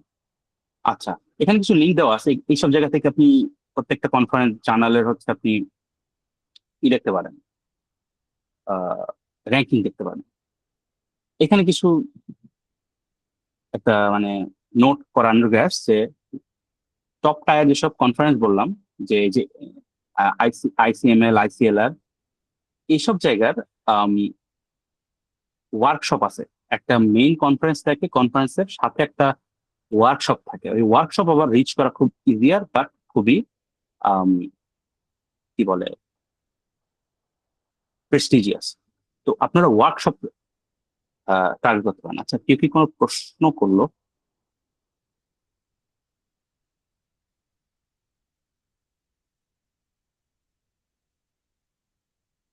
আচ্ছা ভাইয়া, আমার পেপার নিয়ে কোনো আইডিয়া নাই। আমি অনেক সিনিয়র ভাইদের সাথে কথা বলেছি, সবাই আমাকে বলে কিভাবে পেপার নিয়ে কাজ করবো, বাট কেউ আমাকে বোঝায়নি পেপারের কোয়ালিটি কাজ করতে হয়। লাইক আমি একটা পেপার করলাম, একটা কোন কোয়ালিটির পেপার, এটা আমি কেমনে বুঝবো, and কোথায় পেপার পাবলিশ করা যায়? আচ্ছা, এই যে কেমনে বুঝবো আপনার পেপারের কোয়ালিটি কি, এই জায়গায় আসে হচ্ছে যে মানে যারা ধরেন আপনাকে বলছে যে পেপার কিভাবে মানে কি বলে মানে পেপার কিভাবে করতে হয়, তারা নিশ্চয়ই এক্সপিরিয়েন্স লোক। তাদের কাছে আপনি বলবেন যে ভাই, আমি পেপারটা করছি, আমার পেপারটা একটু রিভিউ করে দেন। অথবা এই জায়গায় আসে আবারও ওই যে অ্যাডভাইজারের রোলটা চলে আসে, যে অ্যাডভাইজারের কাছে আপনার অ্যাডভাইজার লাগবে একজন, যে হচ্ছে আপনার পেপারটা করে বলতে পারবে যে আচ্ছা, পেপারের এই জায়গায় ভুল আছে, এইটা সমস্যা আছে, ওইটা সমস্যা আছে, আপনি কাইন্ডলি আমাকে একটু মানে ও তুমি কাইন্ডলি এটা ঠিক করো, ঠিক করে মানে জমা দাও। অ্যান্ড কোথায় পেপার পাবলিশ করবো, এটা আসলে এই জায়গাটার মধ্যে সবচেয়ে ভালো এখন যেটা আছে, যে এলএলএম এর যুগে আপনি আপনার পেপারের অ্যাবস্ট্রাক্ট যেটা লিখবেন, ওই অ্যাবস্ট্রাক্টটা লিখে যদি আপনি একটা ওই যে কোনো এলএলএম এ বসায় আপনি ওই পেপারটা কোথায় সাবমিট করলে সবচেয়ে বেস্ট হয়, এটা কিন্তু এলএলএম বলে দেয়। অ্যান্ড আরো কিছু কিছু জায়গা আছে, যদি আপনি জাস্ট গুগল করেন যে অ্যাবস্ট্রাক্ট দিয়ে জার্নাল খোঁজা, প্রত্যেকটা এই লিঙ্কটা আমি ট্রাই করবো দিয়ে দেওয়ার পরে, যে ওখানে অ্যাবস্ট্রাক্ট আপনি পেস্ট করলে আপনাকে ওরা জার্নাল সাজেস্ট করবে। কনফারেন্স মেবি সাজেস্ট করে না, জার্নাল সাজেস্ট করে। এই জন্য এলএলএম এ দিলে হবে কি, আপনাকে কনফারেন্স জার্নাল দুইটাই হচ্ছে কি করে দিতে পারবে, মানে ও বের করে দেয় যে কোথায় সাবমিট করলে বেস্ট হয়। সো আই গেস আপনার দুটো কোশ্চেনের সলভ মানে প্রশ্নের উত্তর দিতে পারছি। আপনারা সবসময় ট্রাই করবেন যারা হচ্ছে আপনাকে ওই যে একটু জ্ঞান দেওয়ার, মানে যাদের কাছ থেকে আপনি নলেজ পাবেন, জ্ঞান পাবেন, যে এই কাজটা রিসার্চ কিভাবে করতে হয়, তাদের সাথে অলওয়েজ লেগে থাকবেন। এটা একটা খুবই যে জিনিসটা আমি করতাম, যে হচ্ছে যার মানে খুব সুন্দর করে বলতো যে রিসার্চ পেপার এমনি করতে হয়, এবং যার ট্র্যাক রেকর্ড ভালো, যার পাবলিকেশন আছে, তাকে হচ্ছে অলওয়েজ তার সাথে একটু কন্ট্যাক্ট রাখতে হয়। তাদের সাথে কন্ট্যাক্ট রাখতে রাখতে আপনি দেখবেন যে আপনার কন্ট্যাক্ট আরো লেকচারার প্রফেসর বন্ধু চলে গেছে। আচ্ছা, তাহলে আমরা কন্টিনিউ করি। আচ্ছা, আচ্ছা, ওয়ার্কশপ নিয়ে বললাম যে একটা কনফারেন্স যখন হয়, বড় একটা কনফারেন্সের সাথে সাথে কিছু ওয়ার্কশপ হয়। ওই ওয়ার্কশপে কিছু ওরা পেপার নেয়। ওই ওয়ার্কশপ গুলো যদি টার্গেট করেন, ওয়ার্কশপে হওয়া আসলে একটু ওই যে বি টায়ার অথবা সি টায়ারের যতটা ইজিয়ার, ওই রকম না হলে ওর কাছাকাছি ইজিয়ার, ওইটা টার্গেট করতে পারেন আপনারা। এমন মজার বিষয় হলো, আপনি যদি মেইন কনফারেন্সে পেপার জমা দেন, আপনার পেপার হচ্ছে অলরেডি ওই ওয়ার্কশপের জন্য কাউন্ট হয়। যদি ওরা মেইন কনফারেন্সে না নিতে পারে, ওই ওয়ার্কশপে ওরা অনেক সময় দিয়ে দেয়। এটা একটা ভালো দিক। এখন এখানে খুব বড় একটা বিষয় আছে, হচ্ছে প্রেডিটরি কিছু ভেন্যু আছে। প্রেডিটরি ভেন্যু হচ্ছে, আপনারা গুগল করবেন যে বেলস লিস্ট। এই বেলস লিস্ট হচ্ছে একটা লিস্ট যেখানে হচ্ছে প্রেডিটরি ভেন্যুর নাম দেওয়া থাকে। প্রেডিটরি ভেন্যুর নাম মানে ভেন্যুগুলো লিস্ট করা থাকে। আপনি যেখানে জমা দিচ্ছেন ওই নামটা ওখানে যা চেক করবেন যে এটা প্রেডিটরি লিস্টে আছে কিনা।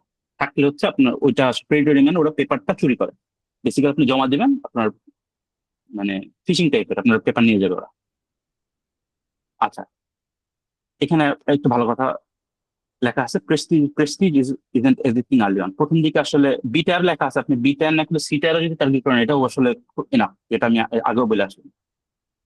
আচ্ছা, কমন মিস্টেক হচ্ছে, প্রথম পেপারে আমি হচ্ছে অনেক বড় প্রবলেম সলভ করে ট্রাই করি। এক লাফে কখনো গাছে ওঠা যায় না। গাছে উঠতে হলে আপনাকে আস্তে আস্তে উঠতে হবে, অনেকবার পড়তে হবে। তো অনেক বড় প্রবলেম না হলে খুব সিম্পল প্রবলেম ধরেন। কারণ আমি প্রথমে বলে আসছি, আপনি ফার্স্ট আপনার প্রজেক্টটাকে একটা পেপারে কনভার্ট করেন। আচ্ছা, আপনি বলতে পারেন যে আচ্ছা ভাই, আমার প্রজেক্টটা তো মানে না, কি বলে ওই যে আপনি যে নোবেলটির কথা বললেন, নোবেলটি নাই তো। ভালো কথা, নোবেলটি নাই, এটা তো আপনি প্র্যাকটিস করতেছেন। আপনি নোবেলটির জায়গায় লেখেন যে আচ্ছা আমার পেপারে নোবেলটি নাই, সামনে নোবেলটি আসবে, আপনি আগে প্র্যাকটিস করেন। তারপরে ওইখান থেকে যে আমি যে নোবেলটি নাই, কি করলে নোবেলটি আসতো, এটা নিয়ে যখন আপনি একটু 10 মিনিট ঘাটবেন, ইভেন এয়ারলাইনের সাথে কথা বলেন যে আমার পেপার, আমি এই প্রজেক্ট এরকম করছি, কি করলে আমি এটা একটা রিসার্চ পেপারে সাবমিট করতে পারবো। এই এলিমেন্টটাকে আপনি আপনার অ্যাডভাইজার হিসেবে কিন্তু ধরে নিতে পারেন। যেটা যারা অ্যাডভাইজার পাবেন, যদি সেটা অ্যাডভাইজারের মানে কানেকশন হওয়াটা খুব কঠিন, আপনি এই এলিমেন্ট গুলোকে অ্যাডভাইজার মনে করেন। এটা কিন্তু খুব ভালো একটা পদ্ধতি, এরা এই কাজ আমি নিজেও করি। আচ্ছা, দেন হচ্ছে skipping related work, inventing the wheel. মানে এই সেম কথা, যে আগে কাজ হয়ে আসছে ওই কাজ যদি আপনি আবার করেন, এই আপনার value zero. Over claiming the result, এটা খুব একটা ক্রিমিনালি অফেন্সিভ টাইপের জিনিস, যে আপনি মানে ফেক করা যে আপনার যতটুকু হয়েছে তার অনেক বেশি বলা। এটা একটা খুবই খারাপ একটা দিক, আপনার রেপুটেশন খারাপ হবে এটা করলে। এই কাজটা কখনো করবেন না। আচ্ছা, আচ্ছা, এটা একটা খুব সুন্দর জিনিস যে আপনার এক্সপেরিমেন্টটা একদম মানে খুবই পারফেক্ট, আপনি যা করতে চাচ্ছেন ওইটা করার পরেই আপনি পেপার লেখা শুরু করবেন, এটা করবেন না। আপনি কিছু আগাইছেন, কিছু কাজ করছেন, প্রি প্রসেসিং এর পার্ট লিখে ফেলেন। আপনি মডেল ডেভেলপ করছেন, ওই ডেভেলপের টুক লিখে ফেলেন। রেজাল্ট হয়তো আপনার বিভিন্ন রকম মানে trial and error, ablation study, এগুলো করতে করতে ঠিক হবে, বাট আপনি প্যারালালি লিখবেন পেপারটা, বেসিক্যালি কথা এটা। আর এই যে জিনিসটা বলে আসলাম, যেটা যে প্রত্যেকটা ভেন্যুর আলাদা গাইডলাইন্স থাকে, ফরম্যাটিং থাকে, ওইগুলা যদি ইগনোর করেন, আপনার পেপার আসলে যত ভালোই হোক, ডাইরেক্ট রিজেক্ট। আচ্ছা, এখানে কিছু টুলস কথা বলি, এই যেগুলো আসলে আপনি রিসার্চ অথবা থিসিস যেটাই করেন, এই জিনিসগুলো লাগবে। যে ওভারলিফ মানে লেটেক্স একটা এইচটিএমএল এর মতো একটা ল্যাঙ্গুয়েজ, যেটা আসলে কোনো মানে প্রোগ্রামিং ল্যাঙ্গুয়েজ বলা যায় না, একটা মার্কআপ ল্যাঙ্গুয়েজ টাইপের। তো লেটেক্স হচ্ছে আপনার মানে ফরম্যাটিং করে আপনি লেখাটাকে বেসিক্যালি ওইটা, যেটা এন্ড গ্রামারলি হচ্ছে আপনার ওই গ্রামারটা ঠিক করার জন্য। এটা খুবই খুবই একটা এক্সটেনশন লাগায় রাখবেন আপনি, এই গুগল ক্রোম অথবা যে ব্রাউজার ইউজ করেন একটা এক্সটেনশন লাগায় রাখবেন। দেন আসে হচ্ছে রেফারেন্স ম্যানেজমেন্ট, মানে হচ্ছে আপনি যেই পেপার গুলো কালেক্ট করলেন, এখন আপনার 30টা পেপার ম্যানেজ করা কিন্তু খুব কঠিন। এটার সহজ করার একটা সফটওয়্যার আছে, আমি পার্সোনালি জোটেরো ইউজ করি। জোটেরো, মেন্ডেলি, এগুলা কি করে, ওরা হচ্ছে একটা কি বলবো, একটা এমন একটা ইন্টারফেস দেয় আপনাকে, ওখানে প্রত্যেকটা টাইটেল অ্যাবস্ট্রাক্ট থেকে শুরু করে সুন্দরভাবে সাজানো থাকে, এন্ড আপনি এক ক্লিকে যে ডুপ্লিকেট পেপার কি কি আছে মানে এমন অনেক সময় হয় যে আপনি গুগল স্কলার থেকে কালেক্ট করছেন পেপার, স্ক্র্যাপ করে হয়তো কালেক্ট করছেন, অথবা সিমেন্টিক স্কলার থেকে কালেক্ট করছেন, দেখবেন যে মানে কমন পেপার চলে আসছে, একই পেপার বারবার মানে বিভিন্ন সোর্স থেকে চলে আসছে, তখন এই জিনিসটা খুব বড় একটা ইস্যু। তো ওইটা হয় কি, জোটারা যেটা করে ওরা abstract and title, DOI, link এগুলা কম্পেয়ার করে এই মানে ডুপ্লিকেট পেপার গুলো ওরা আহ, মানে ছাড়াই করতে খুবই হেল্প করে। অ্যান্ড এছাড়া আরো অনেক ফিচার আছে, আপনারা এগুলো এক্সপ্লোর করবেন। দেন আসে আমি পেপার কোথেকে পাবো, পেপার আসবে হচ্ছে RC, Google scholar, semantic scholar, paper with code. আচ্ছা, পেপার উইথ কোড খুব সুন্দর একটা রিসোর্স। আপনি এটা গুগল করেন, একটা সাইট আছে, ওরা কি করে, পেপার যেটা আমি আগে বলে আসছি যে মানে ওই যে একটা পেপারকে হচ্ছে রিপ্রোডিউস করা, মানে পেপারের মেথোডোলজিটাকে আপনি হচ্ছে রিপ্রোডিউস করবেন, কোডিং এ আসবেন। এই কোড আর পেপার গুলো হচ্ছে প্রত্যেকটা পেপারের আন্ডারে ওই রিপ্রোডিউসের কোড গুলো দেওয়া আছে, যারা রিপ্রোডিউস করছে ওই কোড গুলো ওরা এখানে আপলোড দেওয়া আছে। এই জিনিসটা আপনি একটু ঘাটাঘাটি করবেন। দেন এক্সপেরিমেন্ট ট্র্যাকিং এর জন্য আসলে কিছু সফটওয়্যার আছে, ওগুলো দেখতে পারেন। আর তারপর আসা হচ্ছে গুগল কোল্যাব, ক্যাগেল। এই গুগল কোল্যাব জিনিসটা হচ্ছে খুবই মানে, এই ক্যাগেল আর গুগল কোল্যাব হচ্ছে আপনার সবচেয়ে মানে বেস্ট ফ্রেন্ড হবে যদি আপনি রিসার্চ করতে চান, কারণ এই দুটো ফ্রি এবং খুব ভালো ভালো জিপিইউ দেয় একটা লিমিট পর্যন্ত। তো ওই জিনিসগুলো আপনি একটু ঘাটাঘাটি করবেন এইগুলো। আর গুগল কোল্যাব মনে হয় পাইথনই সাপোর্ট করে, জাস্ট পাইথন আপনার লাগবে আসলে। এই ক্যাগেলেও গুগল কোল্যাব করতে আপনার পাইথন লাগবে। আচ্ছা, কোশ্চেন করবো না। আচ্ছা, এটা এটা এটা খুব ভালো প্রশ্ন। আচ্ছা, এটা লাস্টে আমি এই প্রশ্নের উত্তর দিচ্ছি, আগে এই স্লাইডার দুই তিনটাই আছে মনে হয়, শেষ করে আসি। আচ্ছা, দেন একটা রিক্যাপ। রিক্যাপ এখন এখানে অনেক কথাই বলে আসছি, যদি ছোট্ট করে রিক্যাপ করি, রিক্যাপ করতে গেলে আপনার প্রথমেই শুরু করতে হবে পেপার রিডিং দিয়ে। পেপার রিডিং ছাড়া আসলে আপনার, হ্যাঁ, আমরা একটু একটু পরে কোশ্চেনটা নেই, হালকা একটা ছোট রিক্যাপ দিয়ে তারপর কোশ্চেন গুলো নিব। আচ্ছা, প্রথমেই আপনার প্রথম যে কাজটা হবে এমএল শেখা। শিখে হচ্ছে পেপার পেপার নিয়ে ধরা, পেপার নিয়ে বসা, পেপার পড়া। ওখান থেকে আস্তে আস্তে আস্তে আস্তে রিভিউ করবেন, আপনার অ্যাডভাইজার খোঁজা ট্রাই করবেন।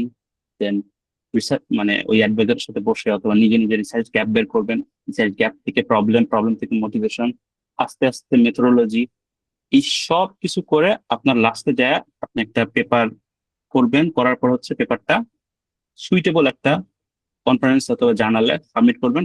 আর এখানে কথা হচ্ছে এই সাবমিশনের রেজাল্ট গুলা কিন্তু অনেক সময় লাগে আসতে।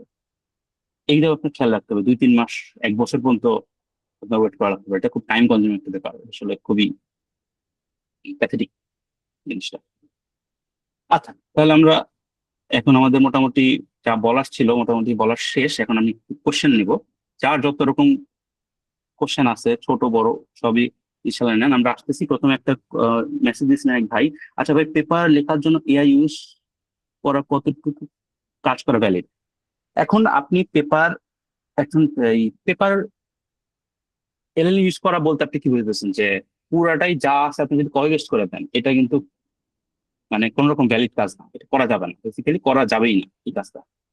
আপনি যেটা করতে পারেন যে আপনি একটা ধরেন মেথোডোলজি করলেন, কোড টোড করে আপনি হচ্ছে ওই কোড মানে একটা কোডের সামারি, অথবা আপনার পুরো যে কাজ করার ট্রাই করছেন একটা সামারি দিয়ে ক্লড অথবা চ্যাটজিপিটিকে বললেন যে আমি কি কি সেকশন করতে পারি, তুমি আমাকে সেকশনটা দাও, আমি কি কি লিখতে পারি ওগুলো আমাকে লিখে দাও।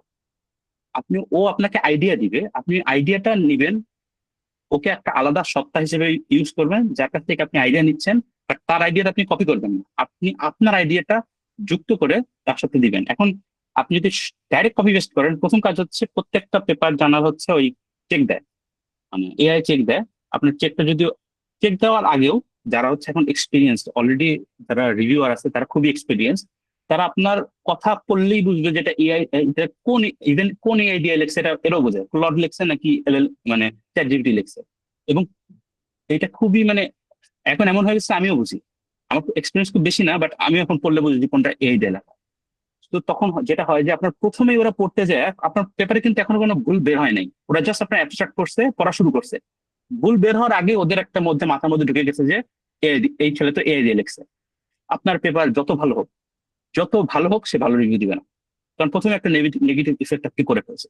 সো বেস্ট ওয়ে ইজ আপনি লিখবেন, এআই থেকে আইডিয়া নিয়ে লিখবেন, লেখার পরে হয়তো আপনি কিছু জায়গায় আপনার একটা মানে যেহেতু একাডেমিক রাইটিং খুব একটা মানে খুব এলিট একটা রাইটিং স্টাইল, আপনি এআই থেকে একটা লাইন একটু রিস্ট্রাকচার করে আনলেন, এটা করবেন। হয়তো লাইন রিস্ট্রাকচার করতে পারেন, বাট এটাও খুবই রিস্কি।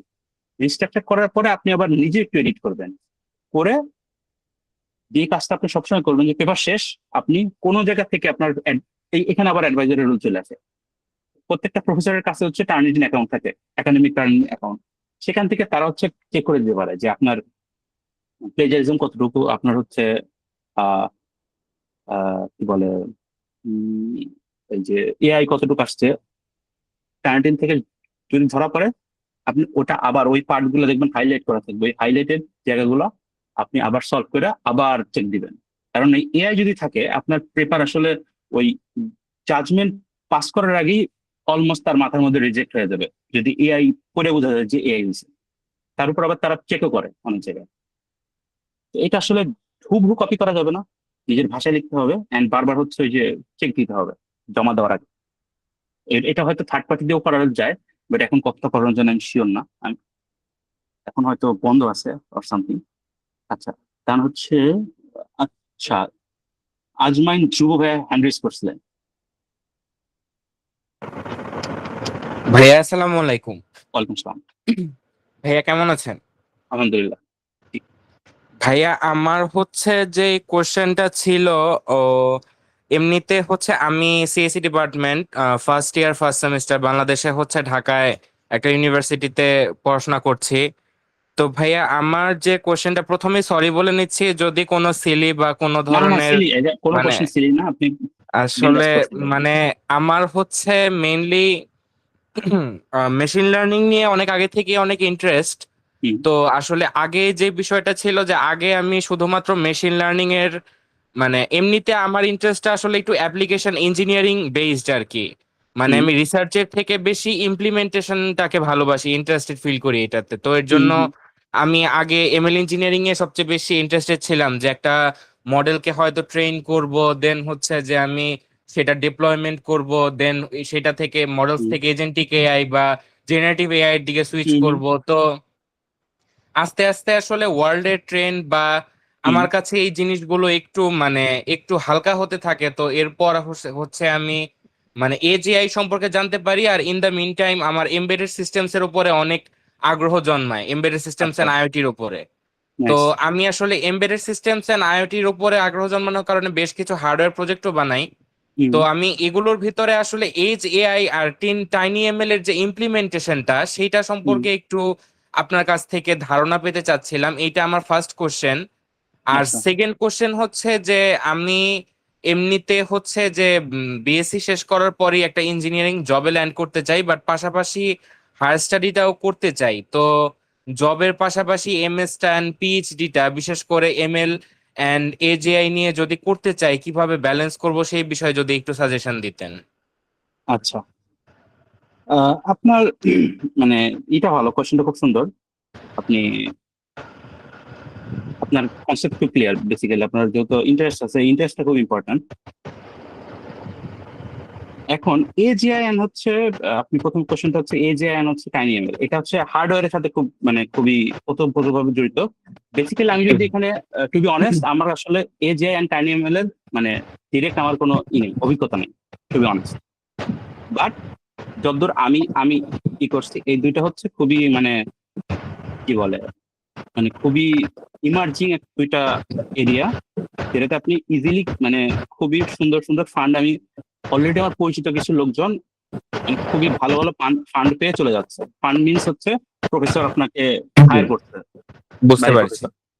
এটা খুবই এই জিনিস, বাট আপনি যদি ইনডেপথ জিজ্ঞেস করেন, অ্যাকচুয়ালি ইনডেপথ আসলে নলেজটা আমার নাই, আমি কাজ করি নাই এটা নিয়ে, এটা কিন্তু ভাইয়া এক্সপার্টিস আমার এইটার নাই। জন্য আমি যে কোশ্চেনটা মানে করতে চাচ্ছিলাম আর কি, হুম, একটু ভুল হয়ে গেছে যে এইটার জন্য মানে এখন শুরুটা কিভাবে করব? শুরু ওকে। কি একদম মানে হচ্ছে মেশিন লার্নিং এর বেসিক্স থেকে এলএমস থেকে জেনারেটিভ এআই থেকে আমাকে সব পড়তে হবে, নাকি স্পেসিফিক কিছু জিনিস পড়েও আমি সেই দিকে যেতে পারবো? প্রথমে হচ্ছে আপনার এমএল এর যে বেসিক, আমি প্রথমে যেখানে দেখবেন যে এমএল এর বেসিক ডিপ লার্নিং পর্যন্ত আপনাকে যাইতেই হবে। যে আপনি যদি আপনার আমার স্লাইডটা যদি একটু দেখেন, আমি একটু দাঁড়ান, ওই পর্যন্ত যাই। এটা ভালো কোশ্চেন করছেন যে কোন পর্যন্ত আসলে বলা উচিত। আপনি যে এই পর্যন্ত দেখেন, এই ম্যাথমেটিক্যাল যেটা হচ্ছে, এসব আপনার ইউনিভার্সিটি কোর্সে করা হয়ে যাবে, core ML and deep learning এই পর্যন্ত আপনাকে করতে হবে। এই যে টপিকগুলো এখানে লেখা আছে, এই টপিকগুলো আপনাকে জানতে হবে। আপনি আচ্ছা এমএল এর আপনার যে কোনো টপিকে যদি লাস্টে এমএল থাকে, তার জন্য এই ডিপ লার্নিং এর এই পর্যন্ত আপনাকে আসতে হবে। স্পেশালাইজেশন হয়তো আপনার ডিফারেন্ট হবে, বাট এই পর্যন্ত আপনার খুব সুন্দর একটা নলেজ থাকতে হবে, ইন্টারমিডিয়েট লেভেলের নলেজ থাকতে হবে। তাছাড়া আপনি আগাইতেই পারবেন না, কারণ কারণ এগুলারই হচ্ছে ডিরাইভড ভার্সন হচ্ছে ওইগুলা, সেমনি আপনি কথা বলতেছেন এনিমেল অথবা এজএমএল, বুঝতে পারছি? জি ভাইয়া, বুঝতে পারছি। আচ্ছা, তারপরে যেটা প্রশ্ন হচ্ছে আপনার জবের পাশাপাশি কি করতে পারবেন কিনা। 100% জবের করার পাশাপাশি এমএস এন্ড পিএইচডিটা। হ্যাঁ হ্যাঁ, এটা খুবই সুন্দর প্রশ্ন, এবং আপনি হচ্ছে খুবই সুইটেবল একটা জায়গায় আছেন। কিন্তু ফার্স্ট ইয়ার ফার্স্ট সেমিস্টার খুবই জি সুন্দর একটা টাইম। আপনি যদি যে টাইনি এমএল অ্যান্ড যে এজিআই অথবা যে কোনো টপিক, আপনি যদি ওই বেসিকটা আপনার পড়ালেখার জায়গাটা, যে আপনি শেখার জায়গাটা যদি আপনি ফার্স্ট এই ইউনিভার্সিটির ফার্স্ট 2 ইয়ার্স অথবা 3 ইয়ার্স এর মধ্যে কভার করে একটা দুইটা পেপারে কাজ করতে পারেন, মানে শেখাটা হ্যাঁ সবচেয়ে মানে কঠিন জিনিস। শেখার টাইমটা আপনি পরে পাবেন না। আপনার যদি শেখা কমপ্লিট হয়ে যায়, যে একটা পেপারের অভিজ্ঞতা হয়ে যায়, থার্ড ফোর্থ ইয়ার থেকে আপনি জবের প্রিপারেশন নেন, সবকিছু করেন, এই রিসার্চের জন্য আপনার তখন আর ব্রেন খাটাতে হবে না, তখন আপনার মাসেল মেমোরির মধ্যে ক্রিয়েট হবে। আপনি 1 ঘন্টা দিনে সময় দিবেন, আপনার মাসেল মেমোরিতে জিনিসটা চলে আসবে। আচ্ছা, নতুন আইডিয়া নিয়ে কাজ করতেছি। আপনার কি হবে, প্রথম দিকে আপনার কনসেপ্ট গুলো খুব ক্লিয়ার করে, প্রথম 2-3 বছর আপনাকে ইনভেস্ট করতে হবে খুব সুন্দরভাবে এই এই রিসার্চের দিকটায়। তাইলে আপনি পরে জবের দিকে সময় দিতে পারবেন। আন্ডার গ্রেডের পরপরই জব পেয়ে যাবেন, জবের পাশাপাশি আপনি দুইটাই কন্টিনিউ করতে পারবেন। জিনিসটা কি বুঝতে পারছি? জি ভাইয়া, কিন্তু আসলে অনেকে হচ্ছে যে এইটা ডিসকারেজ করে যে হয়তো যে কোনো এক সাইডে থাকো, হয় জব বা হয় আপনি মানে আপনি এই এই মানে যারা পিএইচডি করতে গেছে, আমার কার সাথে কথা বলার অভিজ্ঞতা আছে? না, এইটা আসলে নাই। আচ্ছা, আপনি যদি দেখেন প্রত্যেকেই কোনো জব করতো অথবা টিচিং এর সাথে থাকতো। এটা আচ্ছা, এখানে ভালো একটা জিনিস যে আপনি যখন ফার্স্ট সেমিস্টারে আছেন, আপনি কিন্তু আপনার রেজাল্টটা খুব সুন্দর, মানে খুবই ভালো রাখতে পারেন, নিয়ার পারফেক্ট সিজিপিএ রেখে আপনি যদি কোনো থেকে টিচিং এ ঢুকতে পারেন, এটা আপনার জন্য আরো সহজ করে দিবে। এটা একটা মানে পাত বললাম। আর আপনি যদি কথা বলেন, যারা পিএইচডি তে গেছে, কেউ কিন্তু মানে বসে কোনোদিন থাকে না। আসলে ভাইয়া আমার হচ্ছে যে মানে ইমপ্লিমেন্টেশন সেক্টরটা মানে হচ্ছে যে ইঞ্জিনিয়ারিং ফিল্ডটাকে কোনো কিছুর বিনিময়ে হচ্ছে কম্প্রোমাইজ করার কোনো চিন্তা নাই। আমি এটাকে ঠিক রেখে দেন এরপর আগাতে চাই আর কি। হ্যাঁ, এটা মানুষ করে। আমার পরিচিত আছে, আমার এক বড় ভাই, সে হচ্ছে এই যে বন্ডেস্টাইনের নাম শুনছেন আপনি? জি বন্ডেস্টাইন শুনেছি। বন্ডেস্টাইনে এমএল ইঞ্জিনিয়ার ছিল, সে হচ্ছে 2 বছরের মতো ওখানে ছিল। তারপর হচ্ছে ওই অ্যাপ্লিকেশন করতে করতে চলে গেছে। এরকম অনেক আছে। আর টিচার থেকে তো গেছে হাজার হাজার। ওটা তো এক্সাম্পল না, চাকরি থেকে যায়। এবং আমার পরিচিত এক মানে ফ্রেন্ডই আছে, সে হচ্ছে এমএল ইঞ্জিনিয়ার ছিল। সে ওই যে জবের পর আইসা স্যাটারডে সানডে অথবা ও স্যাটারডে সানডে ছুটি ছিল, ওই স্যাটারডে সানডেতে ও মেল টেল করে ফান্ড পেয়ে গেছে। ইজিলি করা যায়, মানে যারা করতে চায়, যারা মানে নিয়ত থাকে, যাদের ইন্টারেস্ট থাকে, তারা পারে। ঠিক আছে। তো ভাইয়া এখন থেকেই হচ্ছে যে মানে ফার্স্ট ইয়ার থেকেই যে আপনি যে প্রসিডিউরস গুলো বললেন যে ফার্স্টে হচ্ছে লার্নিং, দেন হচ্ছে যে সবার সাথে কমিউনিকেশন, টিচারদের সাথে, ফ্যাকাল্টিদের সাথে, যত আগে দেন পারেন আপনার এসব পাবলিকেশন। ফেস করতে হবে, জি। তাহলে আপনি জবের টাইম আর দিতে পারবেন। আর আর লাস্ট হচ্ছে আরেকটা ছোট একটা কোশ্চেন করি যে মানে আমার যে যেটা নিয়ে রিসার্চ করব সেটা টপিকটা আমি সিলেক্ট করব কিভাবে? এই যে এখানেও আসে হচ্ছে ওই যে আপনার সুপারভাইজার। আচ্ছা সুপারভাইজার অথবা সুপারভাইজার ডাজন্ট নেসেসারিলি মিন যে আপনার টিচার হইতে হবে, ফ্যাকাল্টি হইতে হবে। আপনি আপনি খোঁজেন যে আপনার এই টাইনি এমএল এজিমেল নিয়ে কারা কাজ করে, বাংলাদেশে কারা কাজ করে, তাদেরকে রিচ আউট করার কোনোভাবে ট্রাই করেন। অথবা আপনি ইউনিভার্সিটিতে খোঁজেন যে এই কেউ কাজ করে কিনা, কোনো বড় ভাই আছে কিনা, কাজ করছে কিনা, তাদের সাথে কথা বলতে পারেন, তারাও আপনার সুযোগ দিতে পারে। অথবা বেস্ট হয় আপনার কোনো প্রফেসর খুঁজে পাইলে আসলে। বাট তার আগে জি আপনি এভাবে ট্রাই করতে হবে, কারণ এগুলো আসলে এক্সপিরিয়েন্স থেকে আসে। মানে আপনি যেসব ওই যে টপিক সিলেকশন করা, এগুলো আসলে এক্সপিরিয়েন্স থেকে করতে হয়। অথবা আপনি এই জায়গায় এলএলএম টাকে ইউজ করতে পারেন ওই যে সাবস্টিটিউট হিসেবে, কারণ তার কাছে আচ্ছা সব নলেজই আছে। হ্যাঁ। এইটাই। কিন্তু আপনার মেইন টার্গেট হবে যে কোনো না কোনো ওই যে স্যারের সাথে, কারণ আপনার থিস করতে হবে, এটা একটা ভালো জিনিস, আপনার থিস করতে হবে। ওই দেখেন আপনি থিসিসের ফ্যাকাল্টির সাথে আপনি আগে থেকে সম্পর্ক ক্রিয়েট করতে পারেন কিনা, এটা খুব ভালো একটা হ্যাঁ, বুঝতে পেরেছি। আপনার কোনো তো ভাইয়া, কোশ্চেন আছে? না ভাই, আর কোনো কোশ্চেন নেই। থ্যাংক ইউ সো মাচ ভাইয়া হেল্পটা করার জন্য। কোনো সমস্যা নেই। ভালো কোনো থাকবেন সমস্যা ভাই, নেই। আসসালামু আলাইকুম। ওয়ালাইকুম আসসালাম। আচ্ছা, একজন মেসেজ করছিল আহ, যে রিসার্চের সবগুলো স্টেপ খুবই overwhelming, so like there is any proper guideline in details যদি থাকতে বেটার হতো। এখন একা একা রিসার্চ করতে উইদাউট গাইডলাইন বলতে আপনি কিন্তু অনলাইনে অনেক ব্লগ পাবেন। এই গাইডলাইন বললাম আসলে ওই অ্যাকচুয়ালি ওভারওয়েলমিং অনেকগুলা। আমি যখন বলতেছিলাম তখনই আমার কাছে মনে হচ্ছিল আমি অনেক কথা বলে ফেলতেছি।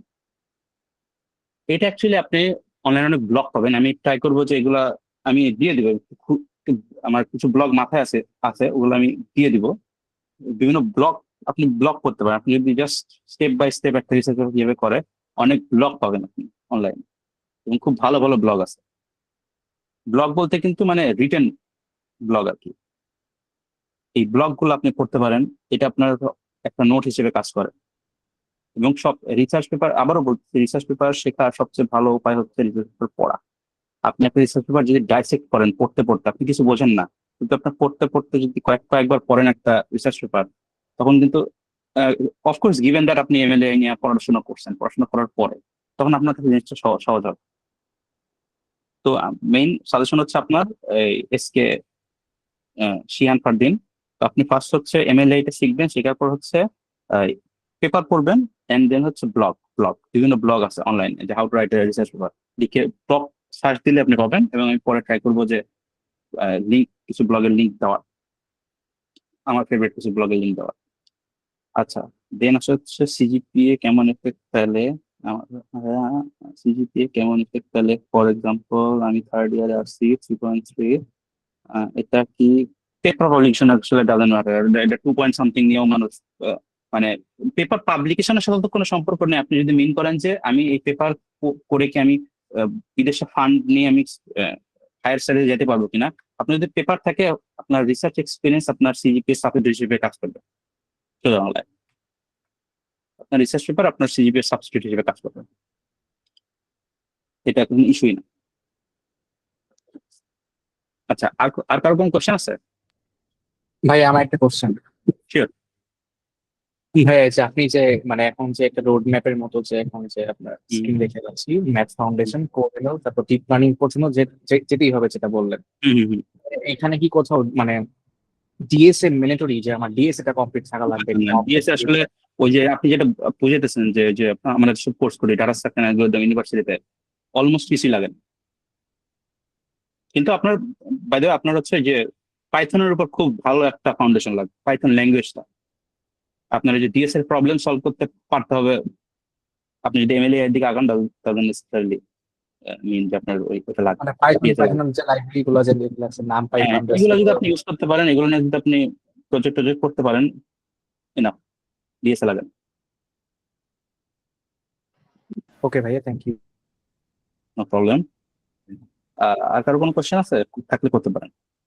জি ভাই, আমার একটা কোয়েশ্চেন ছিল। আমি হচ্ছে সরি, আমার গলাটা একটু যদি হ্যাঁ, শোনা যায়। কোনো সমস্যা নেই, বলেন।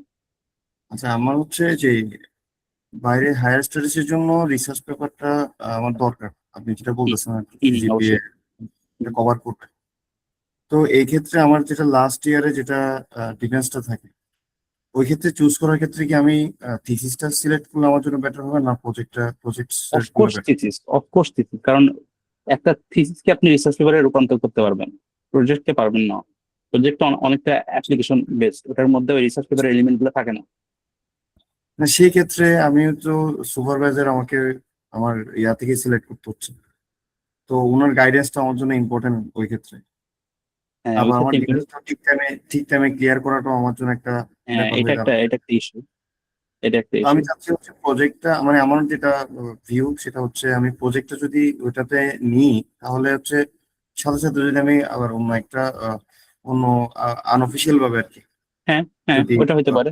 আপনি করতে জাস্ট হচ্ছে গ্রাজুয়েশনের জন্য প্রজেক্ট করেন এবং সাথে আপনি জি জি পেপারে কাজ করেন, এটা এটা খুব সুন্দর, একটু প্যারা হবে বাট ভালো, ভালো বুদ্ধি। ভাই এই অবস্থায় প্যারা সমস্যা নাই, প্যারা নিতে রাজি। হ্যাঁ ওই যে মানে চিন্তা দরকার ছিল এটা, আর কি। হ্যাঁ decision এটা এটা খুব ভালো। যেহেতু আপনার যেহেতু লাস্টের দিকে আপনি আপনার গ্রাজুয়েশন আটকানো আসলে ওটা আরো একটা বার্ডেন। ওইটা যত তাড়াতাড়ি পারবেন শেষ করেন, রিসার্চ আসলে করা যায়, একা একাই করা যায় যদি আপনার মানে গুড মানে ভালো গ্রুপ অফ পিপলের সাথে আপনি যদি মেশেন। এখানে আপনি একটা ভালো কাজ করতে পারেন যে ওই যে স্যারের কাছ থেকে আপনি প্রজেক্ট করতেছেন তার সাথে তো প্রজেক্ট করেন, অ্যান্ড খুঁজে বের করেন বিশেষ করে ইয়াং কোনো ফ্যাকাল্টি আছে কিনা, ইয়াং ফ্যাকাল্টি বলেন অথবা ফ্রেন্ডলি কোনো ফ্যাকাল্টি আছে কিনা যারা রিসার্চ পেপার করে, এবং তাদের সাথে বলেন যে স্যার আমি রিসার্চ ইন্টারেস্টেড, আমাকে একটা যে কোনো একটা প্রজেক্টে ঢুকাই দেন, আমি যে কোনো কিছু করবো, জাস্ট আমার নামটা লাস্টে দিয়ে দিন, যে কোনো কিছু করবো। আপনি এভাবে আপনি একটা ওপেন একটা অফার নিয়ে আপনি একটু 5-10 জন ফ্যাকাল্টির সাথে ঘুরেন, দেখবেন যে আপনি যদি ইনাফ পিপলের সাথে ঘুরেন একজন না একজন আপনাকে বলবে যে আচ্ছা আসো এই কাজটা করে দাও। কারণ যারা পেপার করে তাদের আসলে ওই কাজ করার লোক লাগে। কাজটা করতে পারে। জি। Thank you. আচ্ছা সেক্ষেত্রে আরেকটা ব্যাপার ছিল সরি। হ্যাঁ, না না বলো। অনেক প্ল্যাটফর্ম আছে যেগুলো থার্ড অথরশিপ ফোর্থ অথরশিপ এভাবে করে হ্যাঁ করে। হ্যাঁ তো ওই ক্ষেত্রে ওগুলাকে রিচ আউট করলে কি আমার এইগুলো আসলে আমি সাজেস্ট করবো না। ওইগুলো আসলে মানে আমি যতদূর জানি, আমি হয়তো ভুল জানি, কোনো মানে ওদের সাথে করি নাই, বাট আমি যতদূর মনে হয়েছে এইসব অ্যাড আমিও দেখছি। তো ওরা হচ্ছে টাকার বিনিময়ে আপনার নামটা দিয়ে দেবে, ওখানে আপনার লার্নিংটা কোনোদিন হবে না আই গেস।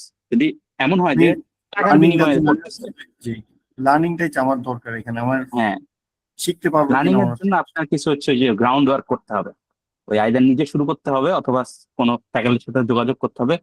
বেস্ট উপায় হচ্ছে আপনি নিজে শুরু করেন, লাইক আপনি এমএলএ তো মানে যেটা বললাম যে পড়াশোনা তো করছেন আই গেস, এমএলএ জি ওই জি জি পড়াশোনা করে একটা যে কোনো একটা স্পেশালাইজেশন, কম্পিউটার ভিশন বলেন, এলএলএম বলেন, যেমন আপনি প্রজেক্ট করতেছেন আপনার প্রজেক্ট কিন্তু এলএলএম লাগবে। যদি আপনি একদম কাটিং এজ কোনো প্রজেক্ট করতে যান এলএলএম কিন্তু এখন লাগতেছে।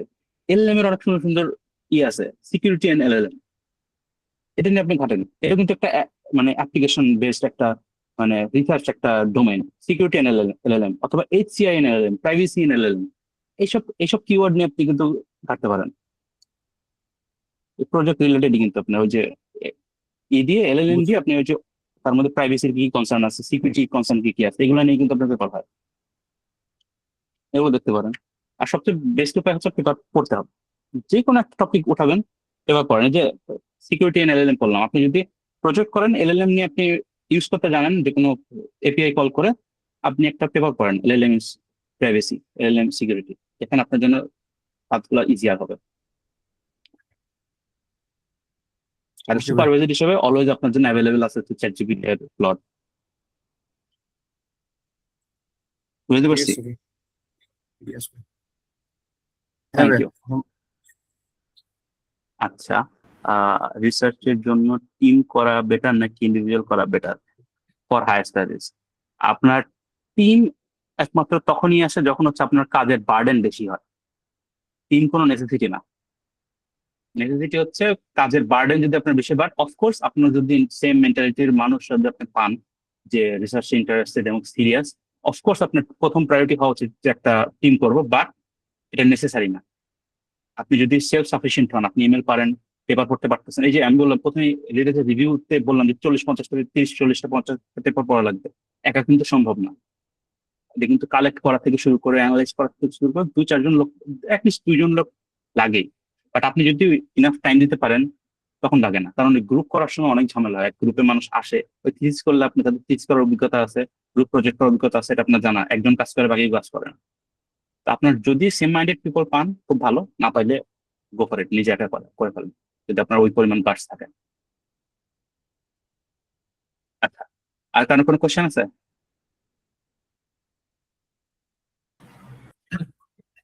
জি ভাই। হ্যাঁ বলেন।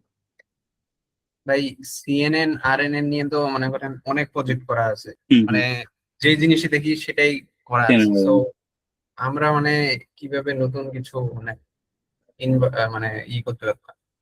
হ্যাঁ নতুন কিছু করতে হলে তখন আসলে সিএনএন আরএনএন এটার ভিতরে অনেক কিছু করা যায়, বাট আপনি নতুন কিছু যদি করতে চান তখন আপনাকে যে কাটিং এজ কিছু টেকনোলজি নিয়ে আগাইতে হবে, লাইক ওই যে যেটা একটু আগে বলে টাইনি এমএল, এজএমএল অথবা এলএলএম, এগুলো নিয়ে কাজ করতে হবে তখন, যেটা আপনি একদম মানে কি বলে এটাকে, মানে সময়ের সাথে তাল মিলিয়ে যদি চাইতে চান যেটা একটু হার্ডার, বাট সিএনএন আর আপনি ধরেন ক্লাসিফাই করতেছেন, আপনার খুব একটা মানে আমি একটা কি বলি যে কন্টিনিউয়াল লার্নিং। দেন সিএনএন কিন্তু আমি বলে আসছি যে আপনি পেপার আইডিয়া কোত্থেকে আসে, আগে যারা কাজ করে আসছে তাদের লিমিটেশন অথবা রিসার্চ গ্যাপ থেকে আমি হচ্ছে আমার আইডিয়া বের করি। সিএনএন কিন্তু আপনি সিএনএন কথা বললেন না, সিএনএন এর একটা দুর্বলতা আছে, এটার নাম হচ্ছে ক্যাটাস্ট্রফিক ফরগেটিং। সিএনএন না, যে কোনো নিউরাল নেটওয়ার্কের, সিএনএন এক ধরনের নিউরাল নেটওয়ার্ক, কনভলিউশনাল নিউরাল নেটওয়ার্ক, একটা লিমিটেশন আছে, সে হচ্ছে ক্যাটাস্ট্রফিক ফরগেটিং। এইটাও কিন্তু এটা সলভ কিন্তু এখনো হয়নি, এটাও নিয়েও কাজ করা যায়। এটা আমি জাস্ট একটা এক্সাম্পল দিলাম, বাট এই সিম্পল টপিক গুলোর মধ্যেও কিন্তু অনেক মানে সুন্দর সুন্দর মানে বের করা যায়। এটা ওই যে এগেইন আপনার সুপারভাইজার অথবা চ্যাটজিপিটি অথবা ক্লড এগুলোর সাথে খুব মানে আপনার কনভারসেশন লাগবে, ঘাটাঘাটি করতে হবে। অ্যান্ড আপনি যদি আরো কাটিং এজ যাইতে চান, এলএলএম, এইচসিআই, হিউম্যান কম্পিউটার ইন্টারাকশন, এগুলোর দিকে যাইতে পারেন, যেগুলো পার্সোনালি আমি করতেছি। বুঝতে পারছি? জি ভাই। Thank you. আর কারো কোনো কোয়েশ্চেন আছে?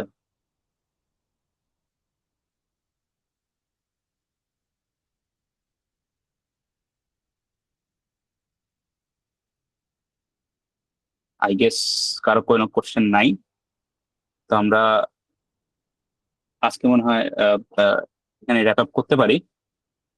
রাকিব ভাই, আমার পক্ষ থেকে মোটামুটি সব শেষ। থ্যাংক ইউ ভাই, thank you for your nice explanation and nice brief. আমার মনে হয় সবাই উপকৃত হবে যারা শেষ পর্যন্ত ছিল। So again thanks everyone for joining today's session. So আমরা